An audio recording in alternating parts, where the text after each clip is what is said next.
நண்பர்களே, தோழர்களே, நான் உங்களுக்கு ஒரு கதையை சொல்கிறேன். 1922 கோயமுத்தூர் மாநகரம் பஞ்சாலைகளினுடைய இயக்கத்திலே உச்சத்தில் இருந்த காலம் அது. தென்னிந்தியாவின் மான்செஸ்டர் என்று கோயமுத்தூர் அழைக்கப்பட்டது. அங்கே ஏராளமான பஞ்சாலைகள் இயங்கிக் கொண்டிருந்தன. அவற்றில் ஒன்று ரங்கவிலாஸ் நூற்பு ஆலை. அந்த ஆலையில் ஆயிரக்கணக்கான தொழிலாளிகள் வேலை செய்து கொண்டிருந்தார்கள். இப்போது இருந்தது போல தொழிற்சங்கங்கள், தொழிலாளர் நல சட்டங்கள் எல்லாம் அப்போது இல்லை. 15 மணி நேர வேலை, ஒரு மாதத்திற்கு 15 ரூபாய் சம்பளம். 15 மணி நேரம் என்பது இன்னும் கூடுதலாக ஆகலாம். அதற்காக எந்த ஊக்க ஊதியமும் வழங்கப்படாது.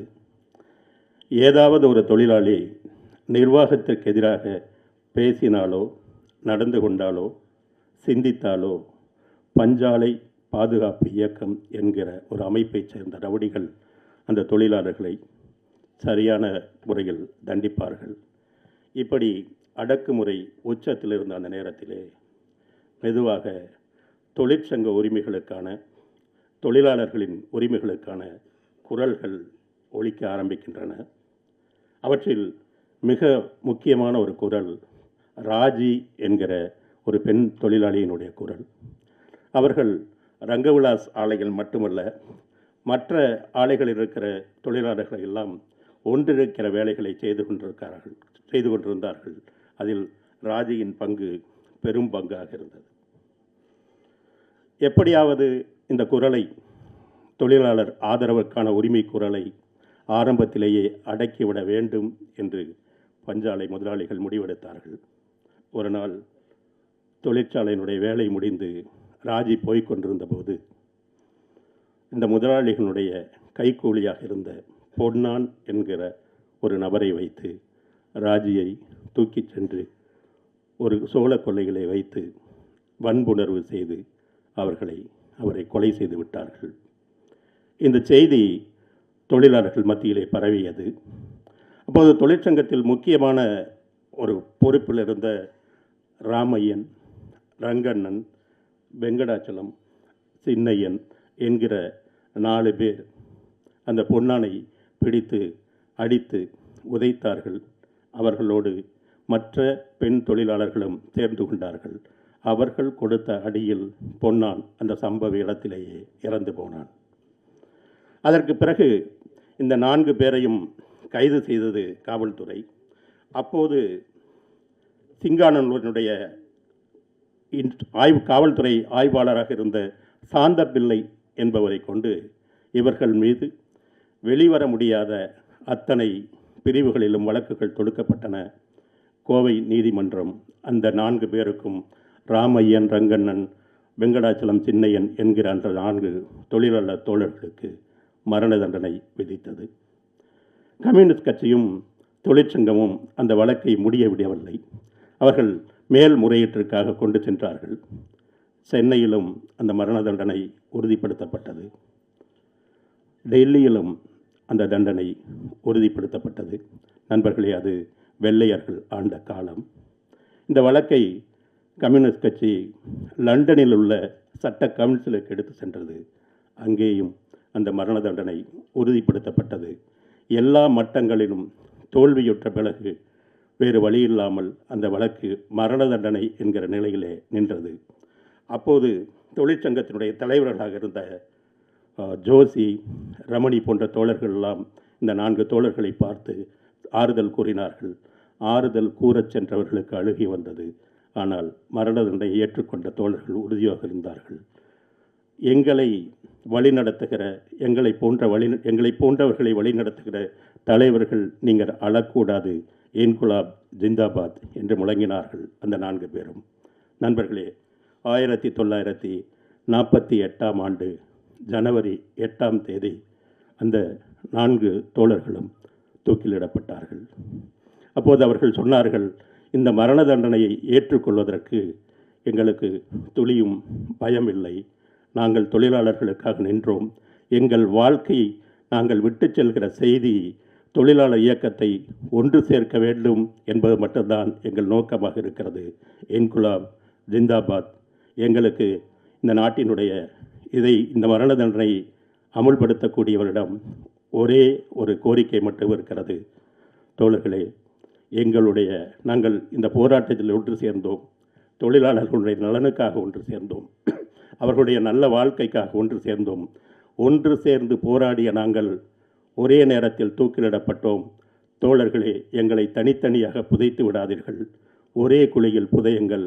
இதுதான் இந்த நாட்டிற்கும் இந்த தோழர்களுக்கும் நாங்கள் விடுக்கிற வேண்டுகோள் என்று சொன்னார்கள். தோழர்களே, அந்த 4 பேரும் ராமையன், ரங்கையன், சின்னையன், வெங்கடாச்சலம் என்கிற 4 தோழர்களும் ஒரே குழியில் புதைக்கப்பட்டார்கள். இன்றைக்கும் கோவையினுடைய சின்னியம்பாளையம் என்கிற இடத்தில் அங்கு 4 பேர்களுடைய கல்லறை இருக்கிறது, தொழிலாளர் வர்க்கத்தினுடைய சாட்சியமாக. இன்றைக்கும் எந்த கம்யூனிஸ்ட் பேரியக்கத்தினுடைய எந்த மாநாடும் சின்னியம்பாளையம் தோழர்களுக்கு அஞ்சலி செலுத்தாமல் நடப்பதே இல்லை, தொடங்குவதே இல்லை. இந்த கதையை நான் இங்கு ஏன் சொல்கிறேன் என்றால், இந்த படத்திற்கும் இந்த கதைக்கும் ஒரு தொடர்பு இருக்கிறது. இந்த கதை மரண தண்டனை தேவையா என்கிற கேள்வியை எழுப்புகிறது. ஒரு கொலையை செய்திருந்தாலும் கூட திருப்பி அதே செயலை ஒரு அரசாங்கம் சட்டத்தின் மூலம் செய்வது நியாயமா என்கிற கேள்வியை தயாள் பத்மநாபன் எழுப்பியிருக்கிறார். தயாளினுடைய படங்கள், எல்லா படங்களுமே ஒரு காவிய சாயலோடு ஒரு அழுத்தமான கதையை முன்வைப்பவை. தயாள் பத்மநாபனை உங்களுக்கு தெரிந்திருக்கும். கொன்றால் பாவம், மாருதி நகர் காவல் நிலையம் போன்ற படங்களினுடைய இயக்குனர். அவர் கன்னடத்தில் 19 படங்களுக்கு மேலாக, மொத்தம் 22 படங்களுக்கு மேலாக செய்திருக்கிறார். கன்னடத்தில் இன்றைக்கும் கொண்டாடப்படுகிற ஒரு ஒரு ஒரு நாயக இயக்குனர் என்று அவரை சொல்லலாம். பொழுதுபோக்கு படங்களுக்கும் கலைப்படங்களுக்கும் நடுவில் ஒரு மையச் சரடை பிடித்து தன்னுடைய பாணியாக வைத்திருக்கிற தயாளை பற்றி நாம் பெருமைப்பட வேண்டிய செய்தி. தயாள் நம் தமிழர், விழுப்புரத்தைச் சேர்ந்தவர். விழுப்புரத்தில் பிறந்து இன்றைக்கு அவருடைய ஒவ்வொரு வார்த்தைக்கும் அங்கே மரியாதை இருக்கிறது.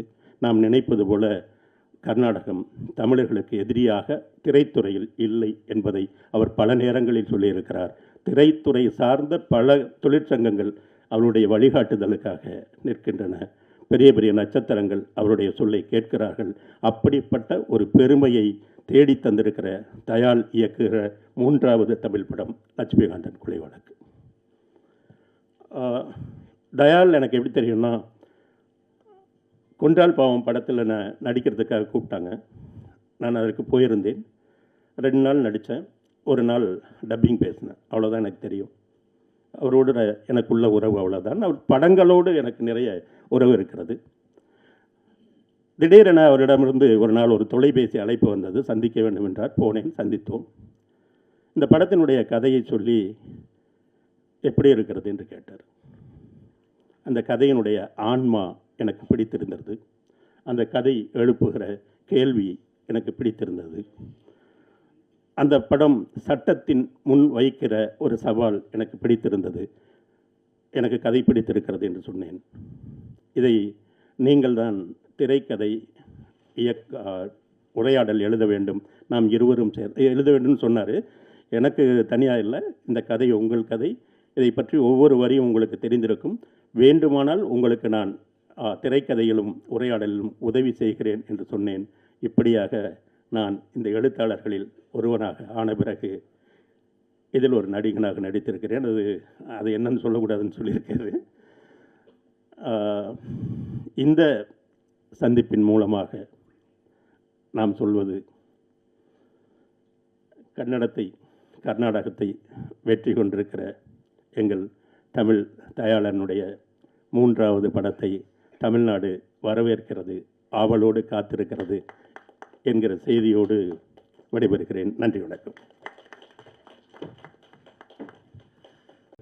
பர்ஃபெக்ட் இன்ட்ரடக்ஷனாக இருந்துச்சு. ஏன் இந்த படம் ரொம்ப முக்கியமான படம்ன்றதை இன்டெரக்டாகவும் டிரெக்டாகவும் சொன்னீங்க. ரொம்ப ரொம்ப நன்றி. அடுத்ததாக நான் ஏற்கனவே சொன்ன மாதிரி இந்த படத்தினுடைய முக்கியமான ஒரு டெக்னிக்கல் சப்போர்ட் சினிமோகிராஃபர் பன்னீர்செல்வம் அவர்களை ஓரிரு வார்த்தைகள் பேசுமாறு அன்போடு அழைக்கிறோம். நீங்கள் கதை சொல்கிறது கூட சேர்ந்து டைரக்டர் ஏன் 4 சட்டை வாங்கினாருன்னு சேர்த்து சொல்லிடுங்க. அனைவருக்கும் மாலை வணக்கம். கொன்றால் பாவம் அந்த படம் தான் வந்து அதனுடைய ஒரிஜினல் படத்தை பார்த்துட்டு அது மூலிமா எனக்கும் தயாளுக்கும் ஒரு நல்ல ஒரு ஃப்ரெண்ட்ஷிப் வந்தது. அதிலிருந்து வி ஆர் ஜஸ்ட் கண்டினியூயிங். அதே மாதிரி இந்த படம் பற்றி சொல்லணும் அப்படின்னா, இவ்வளோ ஃபிலிம்ஸ் பண்ணுறோம், நான் இவ்வளோ ஃபிலிம்ஸ் பண்ணியிருக்கிறேன். இதில் என்ன ஒரு ஸ்பெஷல் இந்த படத்தில் அப்படின்னு பார்க்கும்போது, ஒவ்வொருத்தரும் த மோர் தே கெட் எக்ஸ்பீரியன்ஸ்ட், அவங்க வந்து அவங்களோட கேன்வாஸை வந்து பெருசாக்கிட்டே போயிட்டுருப்பாங்க. பெரிய படங்கள் பெரிய படங்கள் பெரிய படங்கள்ட்டு. ஆனால் 22 ஃபிலிம்ஸ் பண்ணதுக்கப்புறமும் அவர் ஒரே ஃபார்மேட்டில் இருக்கிறாரு. என்ன வேணுமோ அதை எடுக்கணுன்றது. ஆக்சுவலாக ஒரு நல்ல டெக்னீஷியனை என்ன முக்கியம்னா, என்ன எழுத்து இருக்கோ அந்த எழுத்தை வந்து அப்படியே திரை வடிவத்தில் காட்டுறதான் வந்து ஒரு நல்ல டெக்னீஷியனுடைய ஒரு குவாலிட்டி. நான் இவ்வளோ ஃபிலிம்ஸ் ஒர்க் பண்ணியிருந்தாலும் இது எனக்கு வந்து ஒரு கொஞ்சம் இது பீரியட் ஃபிலிமு. ஆனால் ஒரு சின்ன ஒரு பாயிண்ட் ஆஃப் ஒரு 5% to 10% கூட ஸ்ட்ரெஸ்ஸே கிடையாது. ஏன்னா அவ்வளோ perfect planning. The more you get experience, the preciseness வரணும்.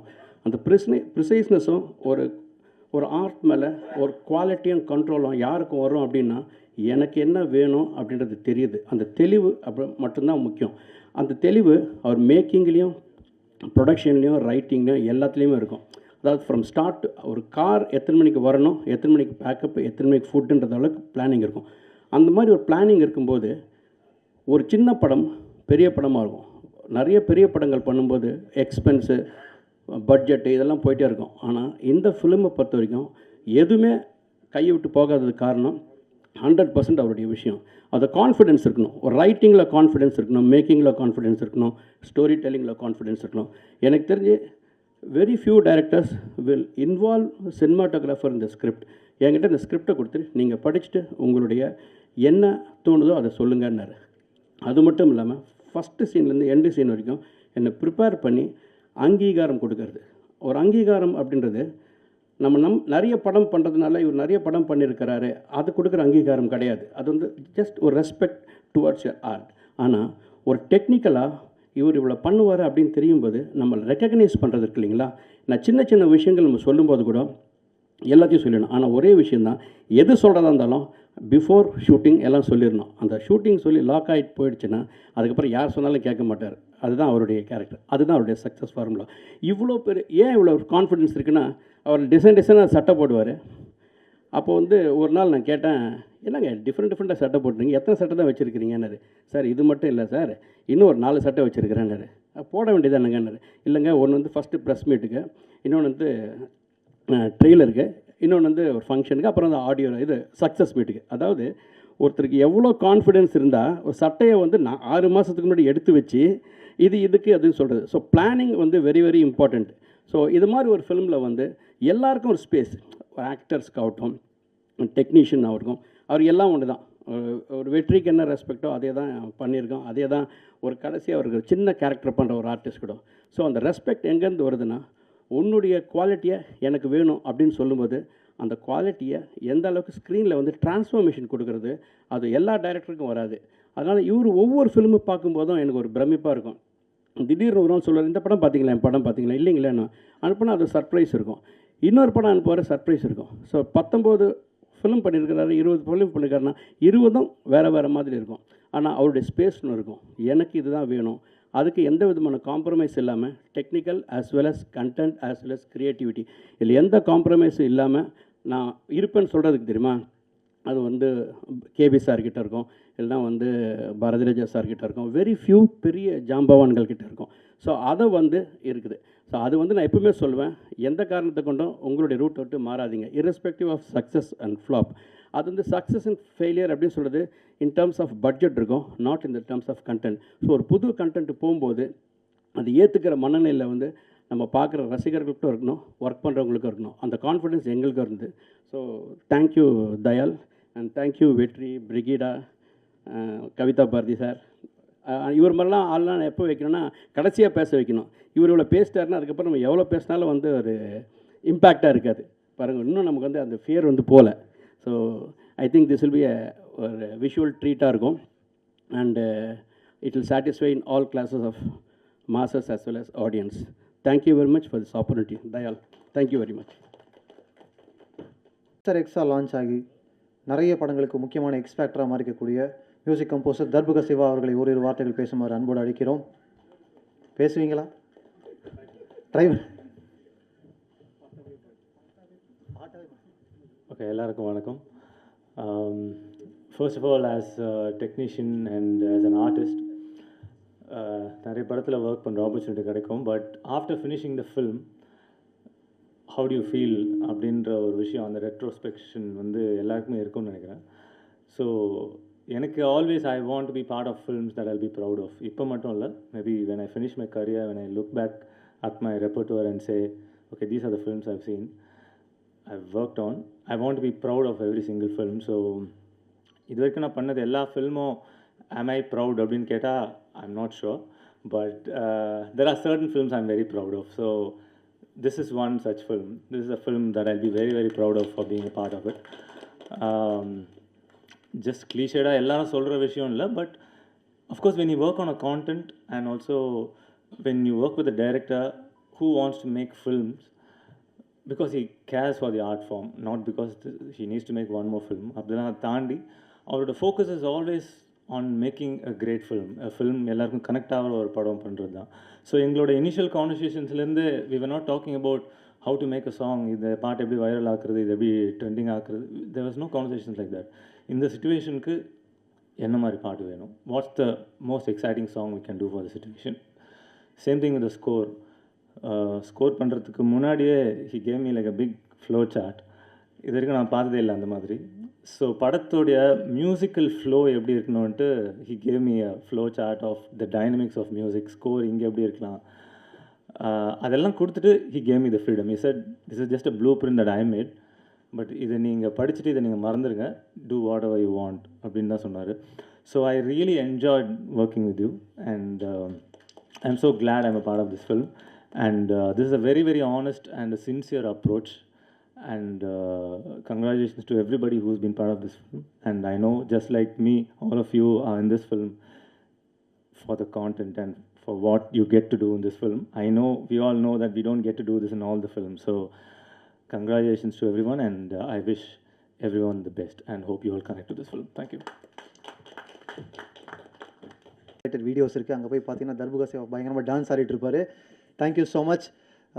இப்போ கம்போசர் சொன்னாங்க இல்லையா, ஒரு ஃப்ளோ சார்ட் கொடுத்தாங்க டிரெக்டர் அப்படின்னு. எனக்கே ஒரு ஃப்ளோ சார்ட் கொடுத்தாங்க, உங்களுக்கு கொடுக்க மாட்டாங்களா? சூப்பர்.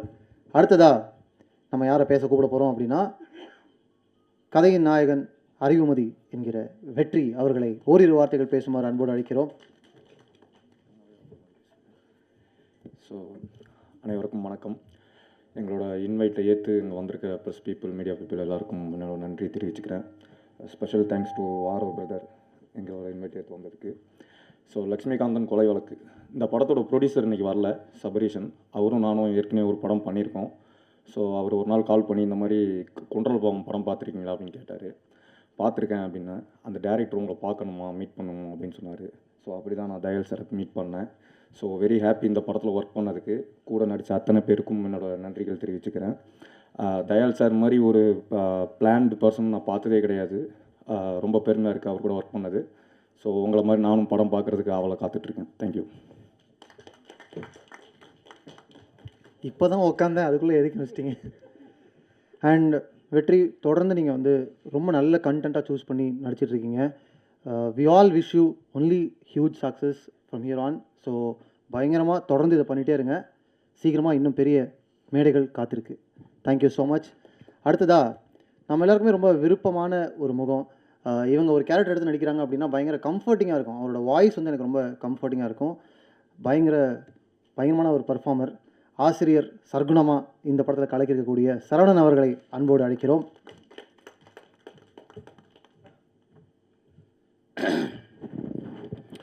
எல்லாருக்கும் இனிய மாலை வணக்கம். எல்லாம் நல்லா இருக்கீங்களா? ரொம்ப நாளாச்சு பார்த்து. இது வந்து டைரக்டர், அவரை பற்றி நிறைய பெருமையாக பேச வேண்டியது கண்டிப்பாக பேசி தான் ஆகணும். ஏன்னா ஃபஸ்ட்டு எடுத்தோடனே சொல்லிக்கிறேன், இவர் 3வது படம் தான் எடுத்திருக்காருன்னு சொன்னாங்க. அதுக்கு முன்னாடி 19 படம் கன்னடத்தில் நடிச்சிருக்காரு, பண்ணியிருக்காரு, இயக்கியிருக்காரு. அவர் தமிழில் இன்னும் ஒரு 50 படம் 100 படம் எடுக்கணும். அவ்வளோ ஒர்க்கு தெரிஞ்ச இந்த மாதிரி ஆட்கிட்ட ஒர்க் பண்ணுறதுக்கு ரொம்ப சந்தோஷமாக இருக்கும். காலையில் இத்தனை மணிக்கு ஸ்டார்ட் ஆகும், இத்தனை மணிக்கு முடிஞ்சிடும் சார், நீங்கள் போயிடலான்னு இன்றைக்கி ஃபுல் டேட்டு வாங்கிட்டு ஒரு மத்தியானம் 3 மணிக்கு நீங்கள் போகலாம் சார்னு சொல்லிவிடுவார்.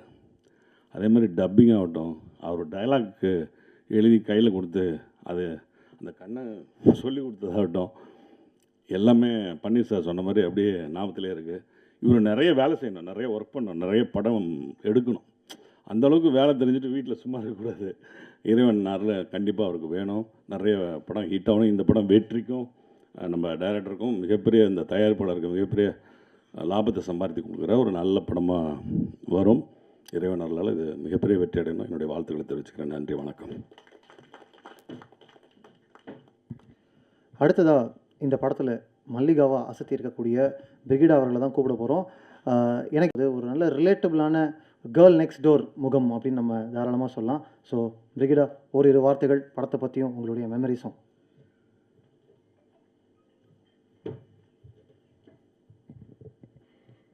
Hello, hi, good evening. எல்லோரும் எப்படி இருக்கீங்க?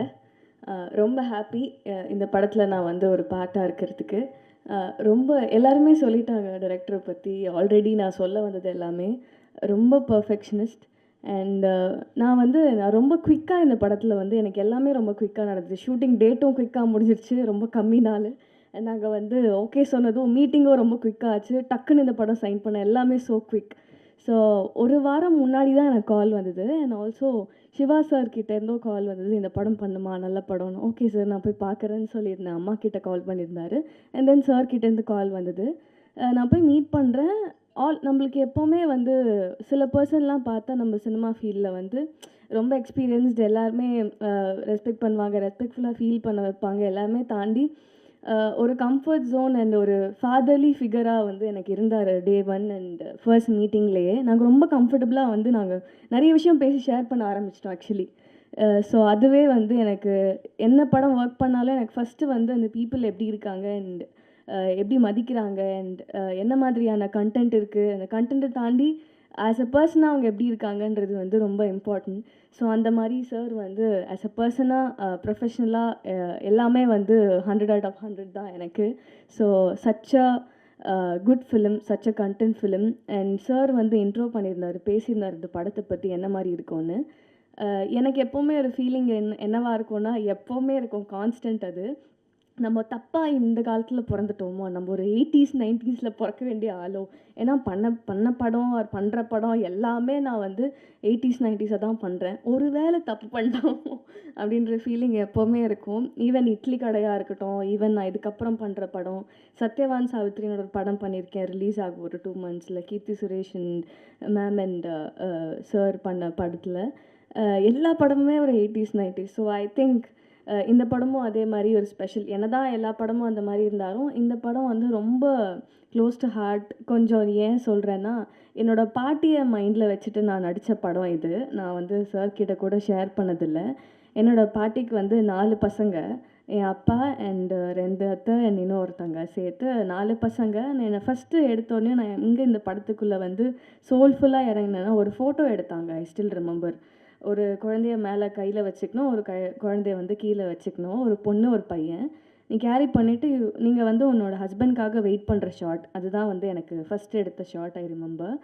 அந்த பிக்சரில் வந்து நான் என்னோடய பாட்டியே வந்து நினச்சி I just went in to her soul actually. So அதை வந்து நான் யார்கிட்டையுமே ஷேர் பண்ணாமல் எனக்குள்ளேயே வச்சுக்கிட்ட ஒரு ஃபீலிங். ஸோ அதை நான் வந்து இங்கே ஷேர் பண்ணுறேன். ஸோ அது வந்து ரொம்ப எமோஷ்னலாக எனக்குள்ளே போயிடுச்சு. So I was just thinking and waiting எப்போ இந்த படம் நடிக்க போகிறோம். அதுக்கப்புறம் இவென்ச்சுவலி படம் ஆரம்பிச்சது, எல்லாம் நடந்தது. ஐ am so happy to be a part, really sir. ஏன்னா வந்து எல்லாருமே சொல்லிட்டாங்க ரொம்ப ப்ரொஃபஷ்னல் அண்ட் இவ்வளோ பிளான் பண்ணி இவ்வளோ தெரிஞ்சு எப்படி சார் நீங்கள் இப்படி இருக்கீங்க அப்படின்ற மாதிரி ஒரு கொஷின் தான் வரும் எங்களுக்கு. ஐ am so proud to be a part. And நிஜமாகவே இந்த ஃபிலிம் பாட்டியை நினச்சி பண்ணதுனால இன்னும் கொஞ்சம் க்ளோஸ் டு ஹார்ட். ஸோ கண்டிப்பாக எல்லாருக்கும் பிடிக்கும்னு நினைக்கிறேன். இன்னும் நிறைய படம் பார்ப்பீங்க. அண்ட் என்னோடய ஜேர்னி அது எப்போவுமே லைஃப் லாங் நான் வந்து ரீசெண்டாக கூட என்னோடய ஃப்ரெண்ட் கிட்ட ஷேர் பண்ணியிருந்தேன். கொஞ்சம் லோ ஆச்சு எனக்கு லைட்டாக. நம்மளுக்கு வந்து எப்போவுமே நான் கொஞ்சம் ஒர்க்கஹாலிக். ஏதாவது படம் பண்ணல ஆர் ஏதாவது பண்ண முடியலன்னா நான் கொஞ்சம் லோ ஆகிடுவேன். அதுக்கு ஒரு மாதம் ஒரு வாரம் எடுத்துப்பேன் நான் திருப்பி பேக் டு ஃபார்ம் வரத்துக்கு. அப்போ சொல்லிட்டு இருந்தேன், என்ன இது ரொம்ப லேட் ஆகுது எனக்கு, நான் பண்ண பிளானிங்கில் எதுவும் நடக்க மாட்டேங்குது. நம்ம சினிமாவில் எல்லாருக்கும் பீங் அன் ஆர்டிஸ்ட் எல்லாருக்குமே அந்த ஃபீலிங் இருக்கும். அப்படி ஆகும்போது அவங்க சொன்னாங்க, நீ என்கிட்ட ஒரு வார்த்தை சொன்னல, நீ தான் சாகிற வரைக்கும் நடிக்க போறியே, அப்புறம் என்ன பிரச்சனை உனக்கு அப்படின்னு கேட்டா. ஸோ அதனால் நான் இதை எப்போவுமே சொல்லிகிட்டே இருப்பேன். So being that much passionate and being இந்த சினிமா, நான் எப்போவுமே விடாமல் தொடர்ந்து என்னோடய முயற்சியை வந்து பண்ணிகிட்டே இருப்பேன் சினிமாக்காக. அண்ட் கண்டிப்பாக இன்னும் நிறைய படம் பண்ணுவேன். அண்ட் இதுக்கு மேலே நிறைய இடத்துக்கு போவேன்ற எய்மோட I am just wishing and I'm wishing the crew members and myself for doing this film. I'm so happy to be a part again, and thank you so much for all the cast and crew. ரொம்ப சந்தோஷமாக இருந்தது. And thank you so much for music director. உங்களோட மியூசிக்கில் வந்து இந்த படத்தில் நான் வந்து இருக்கிறது ரொம்ப சந்தோஷம் சார். நான் உங்களோட பெரிய ஃபேன். முதல் நீ முடிவும் நீலேருந்து எல்லா சாங்குமே நீங்கள் போட்டது எனக்கு ரொம்ப பிடிக்கும். And thank you Siva sir. நீங்கள் வந்து ஒரு பெரிய இல்லை சார், உங்களை தான் தேங்க்யூ ஸோ மச் சார். இட்லி கடையில் வந்து ஐ ஸ்டில் ரிமெம்பர் நீங்கள் ஒரு வார்த்தை சொன்னீங்க எனக்கு, மறந்துடக்கூடாது யாரையோ, நீ எங்கே போனாலும் நீ யாரையோ மறந்துடக்கூடாது, எல்லாம் நீங்கள் வந்துடுவீங்க பட் மறந்துடுவீங்கன்னு சொன்னீங்க. நான் சத்தியமாக மறக்க மாட்டேன் சார். அந்த மாதிரி ஆள் இல்லை. உங்களோட பிளெஸ்ஸிங் எப்போவுமே வேணும். Thank you so much, thank you so much. And வெற்றி, சாரி என்னோடய கோஸ்டாரே நான் வந்து விட்டுட்டேன். இல்லை சார், நிஜமாவே is such a sweet person. எங்களுக்கு வந்து அதான் ரொம்ப பிளான்டாக போனதுனால எனக்கு தெரிஞ்சு என்னோடய ஷூட்டிங் பீரியடே ஒரு வாரம் ப்ளஸ் ஒரு 2 days தான் இருந்திருக்கும். அந்த நாளில் வந்து காலைல வருவோம், ஓகே ஷார்ட் இதுதான்னு சொல்லுவோம், போவோம், நடிப்போம், வருவோம். எங்களுக்கு பேசுகிறதுக்கு நிறைய டைமே இருந்ததில்லை. ஸோ பட் தெரிஞ்ச வரைக்கும் he is such a passionate and very professional and such a sweet person to act with. I am so happy pairing up with you. And ரொம்ப சந்தோஷம். அண்ட் ஃப்யூச்சரில் கூட உங்களோட படத்துக்காகலாம் I'm looking forward. All the very best to you as well.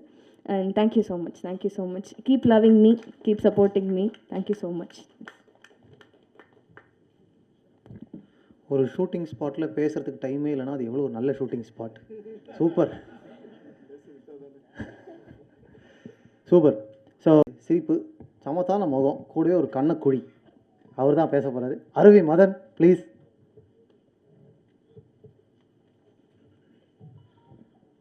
பத்திரிகை ஊடக நண்பர்கள் அனைவருக்கும் வணக்கம். இந்த படத்துக்கு வந்து ஃபஸ்ட்டு என்னை கூப்பிட்டு வந்து சிவானந்தா, சுர்வனி சிவானந்தா ஒரு நாள் ஃபோன் பண்ணார். தம்பி ஒரு நல்ல படம், 1 நாள் 2 நாள் தான் இருக்கும், நீ டேரக்டரை பாரு, பிடிச்சிருந்தா பண்ணு அப்படின்னாரு. எல்லோரும் சொன்ன மாதிரி பயங்கர பிளான்டான ஒரு மனுஷன் அன்றைக்கி பார்க்க முடிஞ்சிச்சு. ஏன்னா ஜென்ரலாக நான் என்னுடைய நண்பர்கள்ட்டெல்லாம் ரொம்ப வருஷமாக சொல்கிறது உண்டு, பெரிய படம் எடுத்து அதாவது 4 கோடி 5 கோடி 10 கோடி அப்படிலாம் போய் தொலையாமல் சின்னதாக அதை பிளான் பண்ணிடா, நம்மளே பிளான் பண்ணலாம், இப்படி தான் சொல்கிறது உண்டு. ஆனால் யாரும் கேட்க மாட்டாங்க. அப்படி ஒரு கட்டத்தில் தான் நான் ஒரு படம் டைரக்ட் பண்ணேன், நூடுல்ஸ்னு. அது ரொம்ப ஒரு குறைவான ஒரு 50 லட்ச ரூபா பட்ஜெட்டில் பண்ண படம்.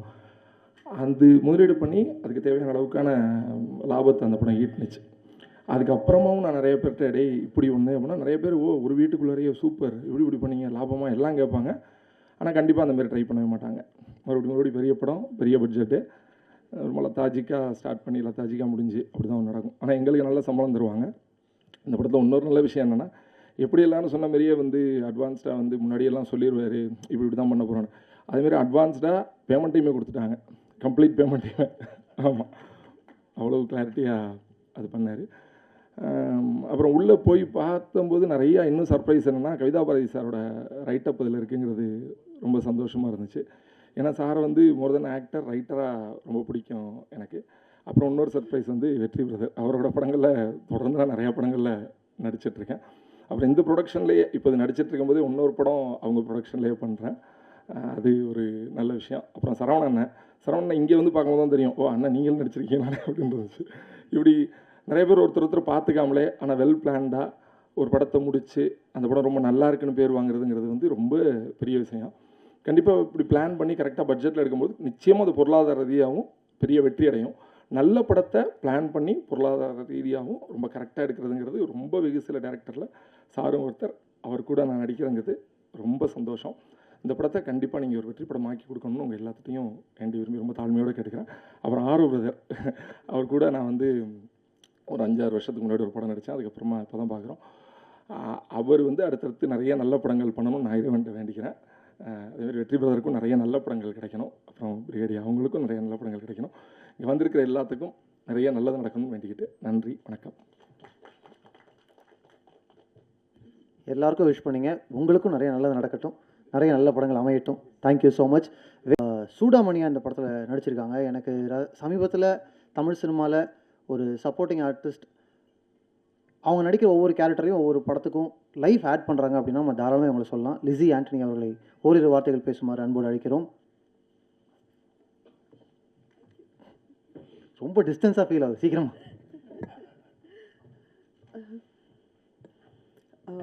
எல்லாருக்கும் வணக்கம்.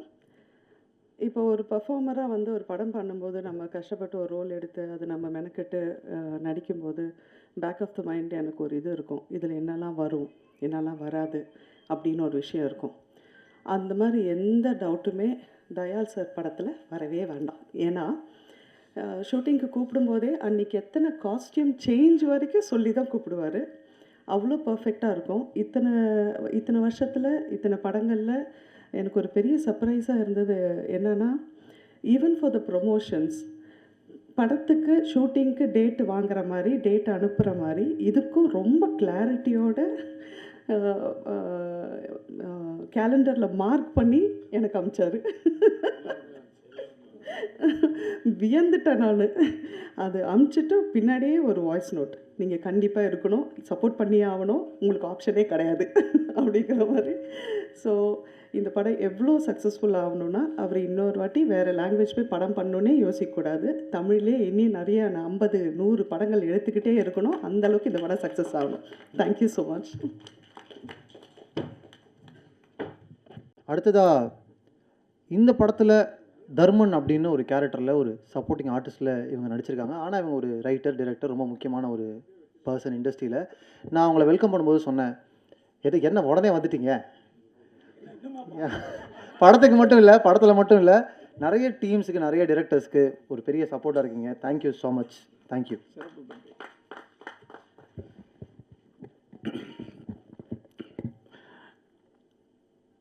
அனைவருக்கும் வணக்கம். இது வந்து கொன்றால் பாவத்துக்கு ப்ரொமோஷன் மாதிரி இல்லை, நண்பர் தயால் பத்மநாபனுக்கு ப்ரொமோஷன் பா. அதாவது நான் இப்போ தான் அண்ணன் சரவணன்கிட்ட சொன்னேன், அண்ணே எம்ஜிஆருக்கு பிறகு தமிழ் சினிமாவில் அதிக நல்லவர் வல்லவர் அருமையானவர்னு நம்ம அண்ணன் தயால் பத்மநாபுக்கு தான் இருக்குன்னு இதன் மூலமாக தெரியுது. காரணம் என்னென்னா, எல்லாமே பிளான் சொன்னாங்க பாருங்கள். நான் வந்து இப்போ தயால் சாரை என்ன நினைப்பேன்னா, இவர் ஒரு வீடு கட்டினார்னு வச்சுங்களேன், இது முன்வாசல் வழி, இது பின்வாசல் வழி, இது கிழக்கு பக்க வாசல் வழி, இது மேற்கு பக்க வாசல் வழின்னு வச்சா திருடர்கள் வந்து போகும் வழின்னு ஒன்று வச்சுருவார். அந்த அளவுக்கு ஏன்னா அவனை பூட்டை உடச்சிக்கிட்டு இருக்கிறதுக்கு திருடன் வந்தான்னா அவனுக்கு அந்த திருடர்கள் வந்து போகும் வழி அப்படின்னு ஒன்று வச்சுட்டா அவனும் பண்ணிட்டு போகிறான். அந்த அளவுக்கு பிளான் பண்ணுவார். இது ஒரு ஜென் கதை இது, அதனால் சொல்கிறேன். அடுத்தது தயால் பத்மநாப சார்கிட்ட நீங்கள் ஒர்க் பண்ணுனா ஒரு ஜென் கதை ஒன்று இருக்குது. ஒரு துளி தண்ணீர் போய் கடல்கிட்ட கேட்கும், நானும் தண்ணி நீனும் தண்ணி, ஆனால் நான் துளியாக இருக்கேன் நீ கடலாக இருக்க அப்படின்னு ஃபீல் பண்ணுது. அப்போ அந்த ஜென் ஞானி சொல்லுவார், நீ கடல்கிட்ட கேட்காத, நீ கடலோடு சேர்ந்து விடு, நீனும் கடலாகி விடுவார். ஒரு துளி நீர் கடலுடன் சேரும்போது கடலாகி விடுகிறது. அப்படி நீங்கள் தயால் பத்மநாபன்கிட்ட நீங்கள் யாராக இருந்தாலும் அவர் பிளானுக்குள்ளே உங்களை கொண்டு வந்துடுவார். அப்படி ஒரு மாபெரும் ஒரு ஹெட்மாஸ்டர்னு சொல்ல முடியாது, ஒரு ப்ரொஃபஸர்னு சொல்ல முடியாது, ஒரு மிகப்பெரிய கட்டட நிபுணர் அளவுக்கு அவர் இருப்பார். அதான் அண்ணன் சொன்னாங்கல்ல, டேட் வாங்குவார், 3 மணிக்கு கிளம்பிட்டு வேண்டாம், இன்னுமே ஒன்றும் இல்லைங்க நீங்கள் கிளம்புங்க அப்படின்வார். அந்த மாதிரி ரொம்ப அருமையான பிளான் பண்ணுற ஒரு சில இயக்குநர்களில் நான் தனுஷ்கிட்ட அதை பார்ப்பேன். தனுஷும் அதே மாதிரி கரெக்டாக ஆர்டிஸ்ட் இத்தனை மணிக்கு வரணும், இத்தனை மணிக்கு அனுப்பணுன்னுவார். அதே மாதிரி நடப்பார். அதே மாதிரி கிளாரிட்டி, ஒரு ஷாட்டு நான்லாம் வந்து எப்பா ஒரு வைடு எடுத்துருவோம்பான்னு தனுஷ்கிட்ட விட்டேன். அண்ணே அதை வேணால் நீங்கள் எடுத்துங்க, நான் எடிட்டிங்கில் வைக்க மாட்டேன்ட்டு. ஏன்னா என்ன எடிட்டிங்கில் வேணுமோ அதை தான் எடுப்பாங்க. அப்படி ஒரு இயக்குனர் தான் தயாள் சார். நான் ரொம்ப பிரமிப்பேன். அதனால தான் ஒரு படத்தை அவரால் ஒரு 20லேருந்து 25 நாளுக்குள்ளே முடிக்க முடியுது. அதான் எல்லாத்தையும் வந்து பேப்பர்லேயே சரி பண்ணி வச்சுக்கிறது. என்ன பேப்பரோ அதை வந்து எக்ஸிக்யூட் பண்ணுறது. அதில் வந்து தயாள் சார் மிகப்பெரிய ஒரு இடத்துல இருக்கார். அடுத்தது யாரையும் புண்படுத்துறதில்ல. ஒரு இயக்குனர் என்பவர் ஒரு தாயாகவும் தந்தையாகவும் இருக்கணும் அப்படின்ட்டு. பிரீடாவை தெரியும், தனுஷ்லாம் வந்து சைல்டுன்னு கூப்பிடுவார் ஆர்டிஸ்ட்டை. எனக்குலாம் வந்து இது பவர் பாயிண்ட் அப்போ ராஜகிரானே கம் சைல்டுன்ட்டார் தனுஷ். அப்புறம் சொன்னார், இல்லை அவங்கள நம்ம ஒரு குழந்தையாக நடத்தணும். ஏன்னா நம்ம தான் அவங்கள வடிவமைக்கிறோம். ஒரு டைரக்டர்னா வயது கம்மியாக இருந்தாலும் அந்த கேரக்டர் நம்ம வடிவமைக்கணும். அதே மாதிரி ஒரு குழந்தை பெற்றோர்கள் வடிவமைக்கிறாங்க. அப்படி நம்ம வேலை வாங்கணும் அப்படின்னுவார். அந்த மாதிரி தயாள் சார் யாரையும் புண்படுத்தாமல் அவருக்கு தேவையானதை கரெக்டாக வாங்கிறதுல தி பெஸ்ட். அப்படி பல சிறந்த குணங்கள் இருக்கிறதால தான் எல்லோரும் சொல்கிறாங்க அவர் நிறையா படம் பண்ணணும், நிறையா தமிழில் படம் பண்ணணுன்னு சொல்கிறது. அடுத்து வந்து என்னால் டென்ஷனே இல்லாமல் சில பேர் பார்ப்போம் இல்லையா. இப்போ இந்த சிரிப்பு தான் அவருடைய முகம். அதாவது ஒரு சின்ன புன்னகையோடு இருக்கும். அந்த புத்தர் சிரிப்போடையே இருப்பார் தயாள் சார். அது என்னென்ன அதை வந்து அந்த பயிற்சியை நம்ம கற்றுக்கணும். ஏன்னா ஒரு உயர்ந்த இடத்தில் இருக்கும்போது, ஹெட்டாக இருக்கும்போது அவங்களை வந்து நம்ம ஒரு அன்போடு தான் அவங்கள நடத்தணும் அப்படிங்கிற அந்த சிறந்த ஒரு குணம் இருக்கிறது வந்து தயாள் சார்கிட்ட இன்னொரு எனக்கு சிறப்பு. அதே மாதிரி இப்போ பிரீடா சொன்ன மாதிரி ஒருத்தவங்களை நினச்சிக்கிட்டே இருக்கிறது. அதாவது நம்ம சிறு உதவிகள் செஞ்சாலும் அதை வந்து நினச்சிக்கிட்டே இருக்கிற அந்த தன்மை எல்லா படத்துலையும் பார்த்திங்கன்னா அவருடைய படங்கள் அது இருக்கும். மனித நேயம் இருக்கும். முக்கியமாக மனித நேயத்தோட ஒரு கலைஞன் இருக்கணும். ஏன்னா ஒரு கலைஞனுக்கோ ஒரு கலை படைப்பிற்கோ முக்கியமான பொறுப்பு மனித நேயத்தையும் சமூகத்திற்கு ஒரு அழகை சொல்கிறது தான். அதுதான் ஒரு படைப்பினுடைய உச்சமாக இருக்கும். அது அத்தனை அவர் எடுத்த அத்தனை படத்துலையுமே அது இருக்கும். இதில் ஒரு இந்தியாவில் வந்து 564 பேரை இது வரைக்கும் தூக்கில் போட்டிருக்காங்க. 1898 இந்த சட்டம் இருக்குது. அது என்னன்னு கேட்டால், ஒருத்தவனையும் நம்ம கொன்னுட்டோம் அப்படின்னா ஒருவேளை அவன் அந்த தப்பு செய்யலைன்னா என்ன பண்ணுறது? திரும்பி அவன் உயிரை வாங்க முடியாதுல்ல. அதனால தான் அது வேணான்னு மனித உரிமை அந்த அமைப்பெல்லாம் சொல்லிகிட்டு இருக்காரு. ஏன்னா ஒரு உயிரை எடுத்துட்டோம்னா முடியாது. அந்த விஷயத்தை தான் வலியுறுத்ததை தவிர பெரிய குற்றம் பண்ணவனுக்கு அப்புறம் தண்டனை நம்ம கொடுக்காமல் இருக்க முடியாது. கொடுக்கலன்னா குற்றங்கள் பெருகணும். குற்றங்கள் பெருகணும்னா சாமானியன் பாதிக்கப்படுவான். ஆனால் அவன் பண்ணலைன்னா என்ன பண்ணுறதுன்றது அதுக்கு தான் அந்த இது பண்ணுறது. இன்னும் சொல்லப்போனால் ஒரு மாபெரும், அதான் நீங்கள் படிச்சிருப்பீங்கன்னு நினைக்கிறேன், திருடன் மணியன் பிள்ளை. ஒரு திருடன் கடந்த 35 வருடமாக அவன் திருடனத்தை தான் அந்த புக்காக எழுதியிருப்பார். நிறைய பேர் அதை படிச்சிருப்பீங்க. நிறைய பேர் படமாக எடுக்கணும், சீரியலாக எடுக்கணும் ட்ரை பண்ணாங்க.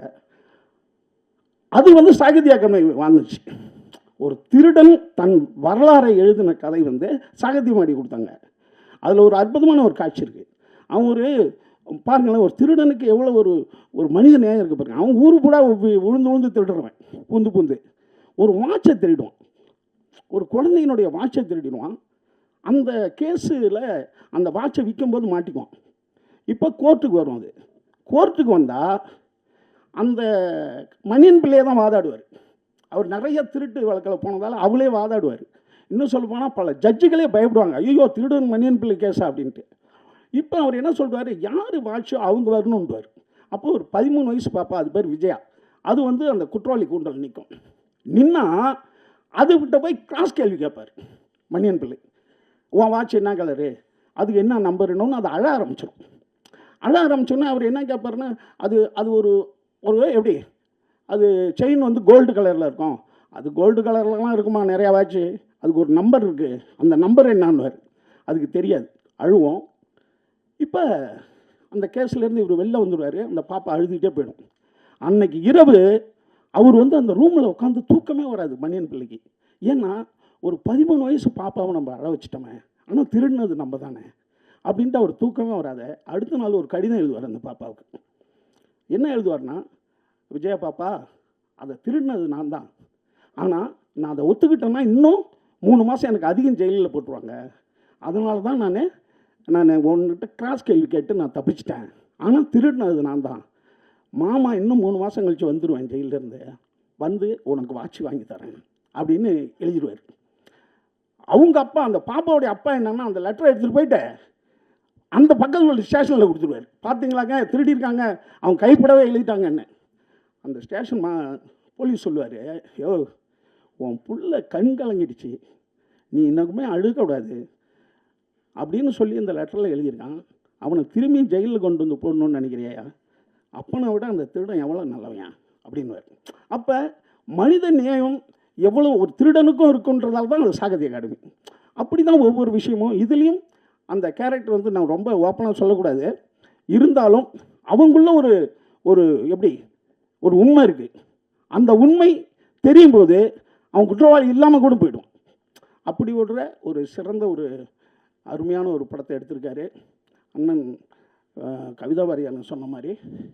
கமர்ஷியல் அடுத்தது ரொம்ப கலைப்படைப்பு இல்லாமல் இடைப்பட்ட ஒரு இடத்துல மிகச்சிறந்த ஒரு தளத்தை வந்து அமைச்சு வச்சுருக்காரு தயாள் பத்மன் சார். இன்னும் பல படங்கள் பண்ணட்டும், இன்னும் பல புகழ்கள் அடையட்டும். எம்ஜிஆராக வாதியாரும்போம், பாகல் மகேந்திரா ஸ்டூடெண்ட் எல்லாம் அவரை வாதியாரும்பாங்க. இனிமேல் நாங்களும் உங்களை வாதியாருன்றோம்.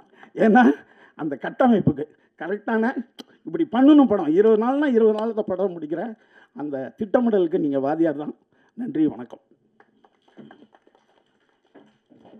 B Shabarees presents 2M cinemas D pictures வழங்கும் லக்ஷ்மிகாந்தன் கொலை வழக்கு இந்த இன்ட்ரோ ப்ரெஸ் மீட் இந்த நிகழ்வுக்கு எங்களை இந்த டீமை பிளஸ் பண்ண வந்த விஷ் பண்ண வந்த ஆரவ் அவர்களை, ஷார்ப்பாக ஸ்மார்ட்டாக வந்திருக்கக்கூடிய ஆரவ் அவர்களை ஓரிரு வார்த்தைகள் பேசுமாறு அன்போடு அழைக்கிறோம்.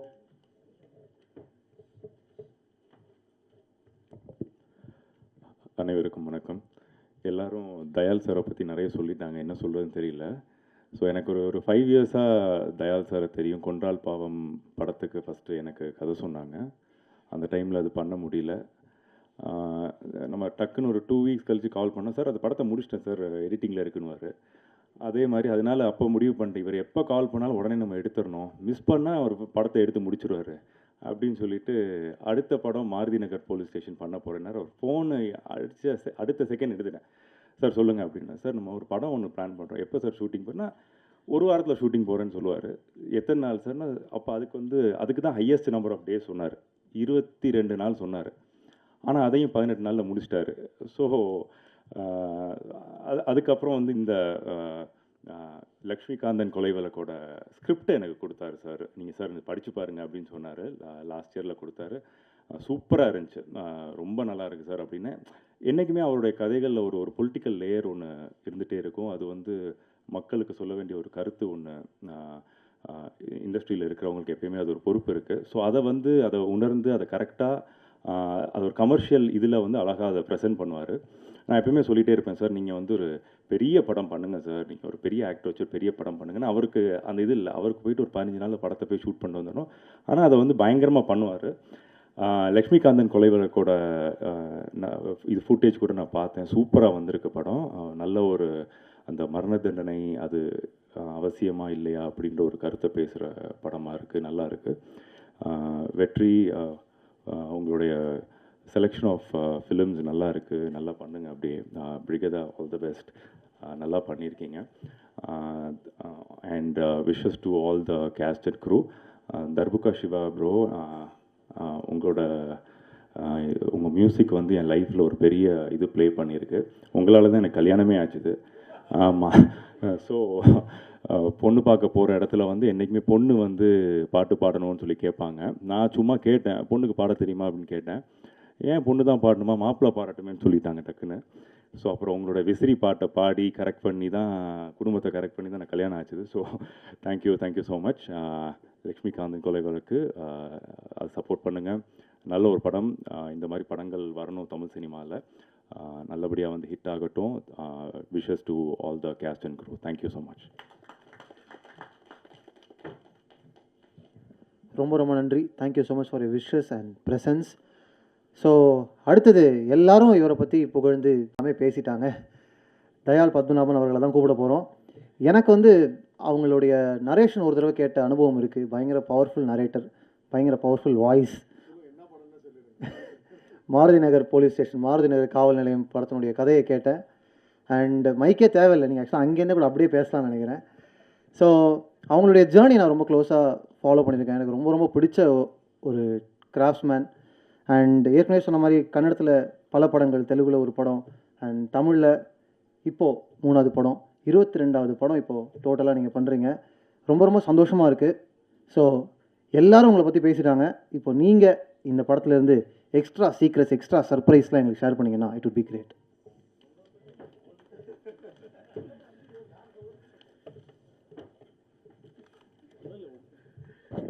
அவர் சிவா மியூசிக் டைரக்டரு ரொம்ப இசை வந்து பிரமாதமாக இருந்ததுங்க. ரொம்ப நல்லா இருந்தது. ஃபுல் படம் பார்த்துருக்கேன். ரொம்ப பிரமாதமாக இருந்தது. அதுவும் அந்த கேரக்டர் இன்ட்ரோவுக்கு ஒரு மியூசிக் போட்டிருக்கீங்க. ரொம்ப அற்புதமான ஒரு தீம் மியூசிக் மாதிரி ரொம்ப பிரமாதமாக போட்டிருக்கீங்க. வெற்றி இந்த மாதிரி கண்டென்ட் படம் தான் யாரோ சொன்னாங்கல்ல, அந்த மாதிரி படம் பண்ணி மிகப்பெரிய ஒரு புது ட்ராக்கில் நீங்கள் நிச்சயமாக இருப்பீங்க. உங்கள் அனைவருக்கும் வாழ்த்துக்கள். ஏன்னா நான் வந்து ஏதாவது கோச்சிக்கிட்டிங்கன்னா அப்புறம் நல்லா இருக்காதுன்றது. நன்றி, வணக்கம். நன்றி. இவ்வளோ புகழ் நான் எதிர்பார்க்கல. நன்றி. ஓகே, நான் வந்து இப்போ ப்ரெஸ்ஸுக்கு வந்து நீங்கள் வந்து மீடியா எழுதுகிற சில விஷயங்கள் இப்போ எல்லாத்தையும் பொதுவாக பேசுகிற விஷயங்களாகவே இருந்தது. நான் வந்து இந்த படத்தை பற்றி சில விஷயங்கள் அது வந்து நீங்கள் எழுதணும், அதை பற்றி நீங்கள் பேசணும் அப்படின்றது தான் என்னுடைய பேச்சோட இதாக இருக்க போகுது. ஸோ ஃபார்முலாக இந்த பேச்சை நான் ஆரம்பிக்கிறேன். லக்ஷ்மிகாந்தன் கொலை வழக்கு ஒரு அறிமுகம்.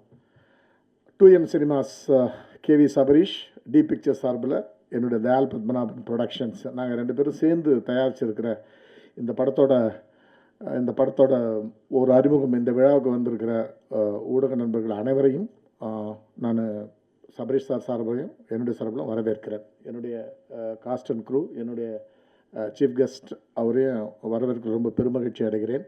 என்னுடைய ப்ரொடியூசர் வந்து இன்றைக்கி ஊரில் இல்லை, மொரிஷியஸில் ஒரு இன்னொரு படம் ஷூட்டிங் நடந்துன்னு இருக்குது. அதே ஷூட்டிங்கில் ரங்கராஜ் பாண்டேவும் இருக்கிறாரு. அதனால தான் அவங்க 2 பேரும் இல்லை.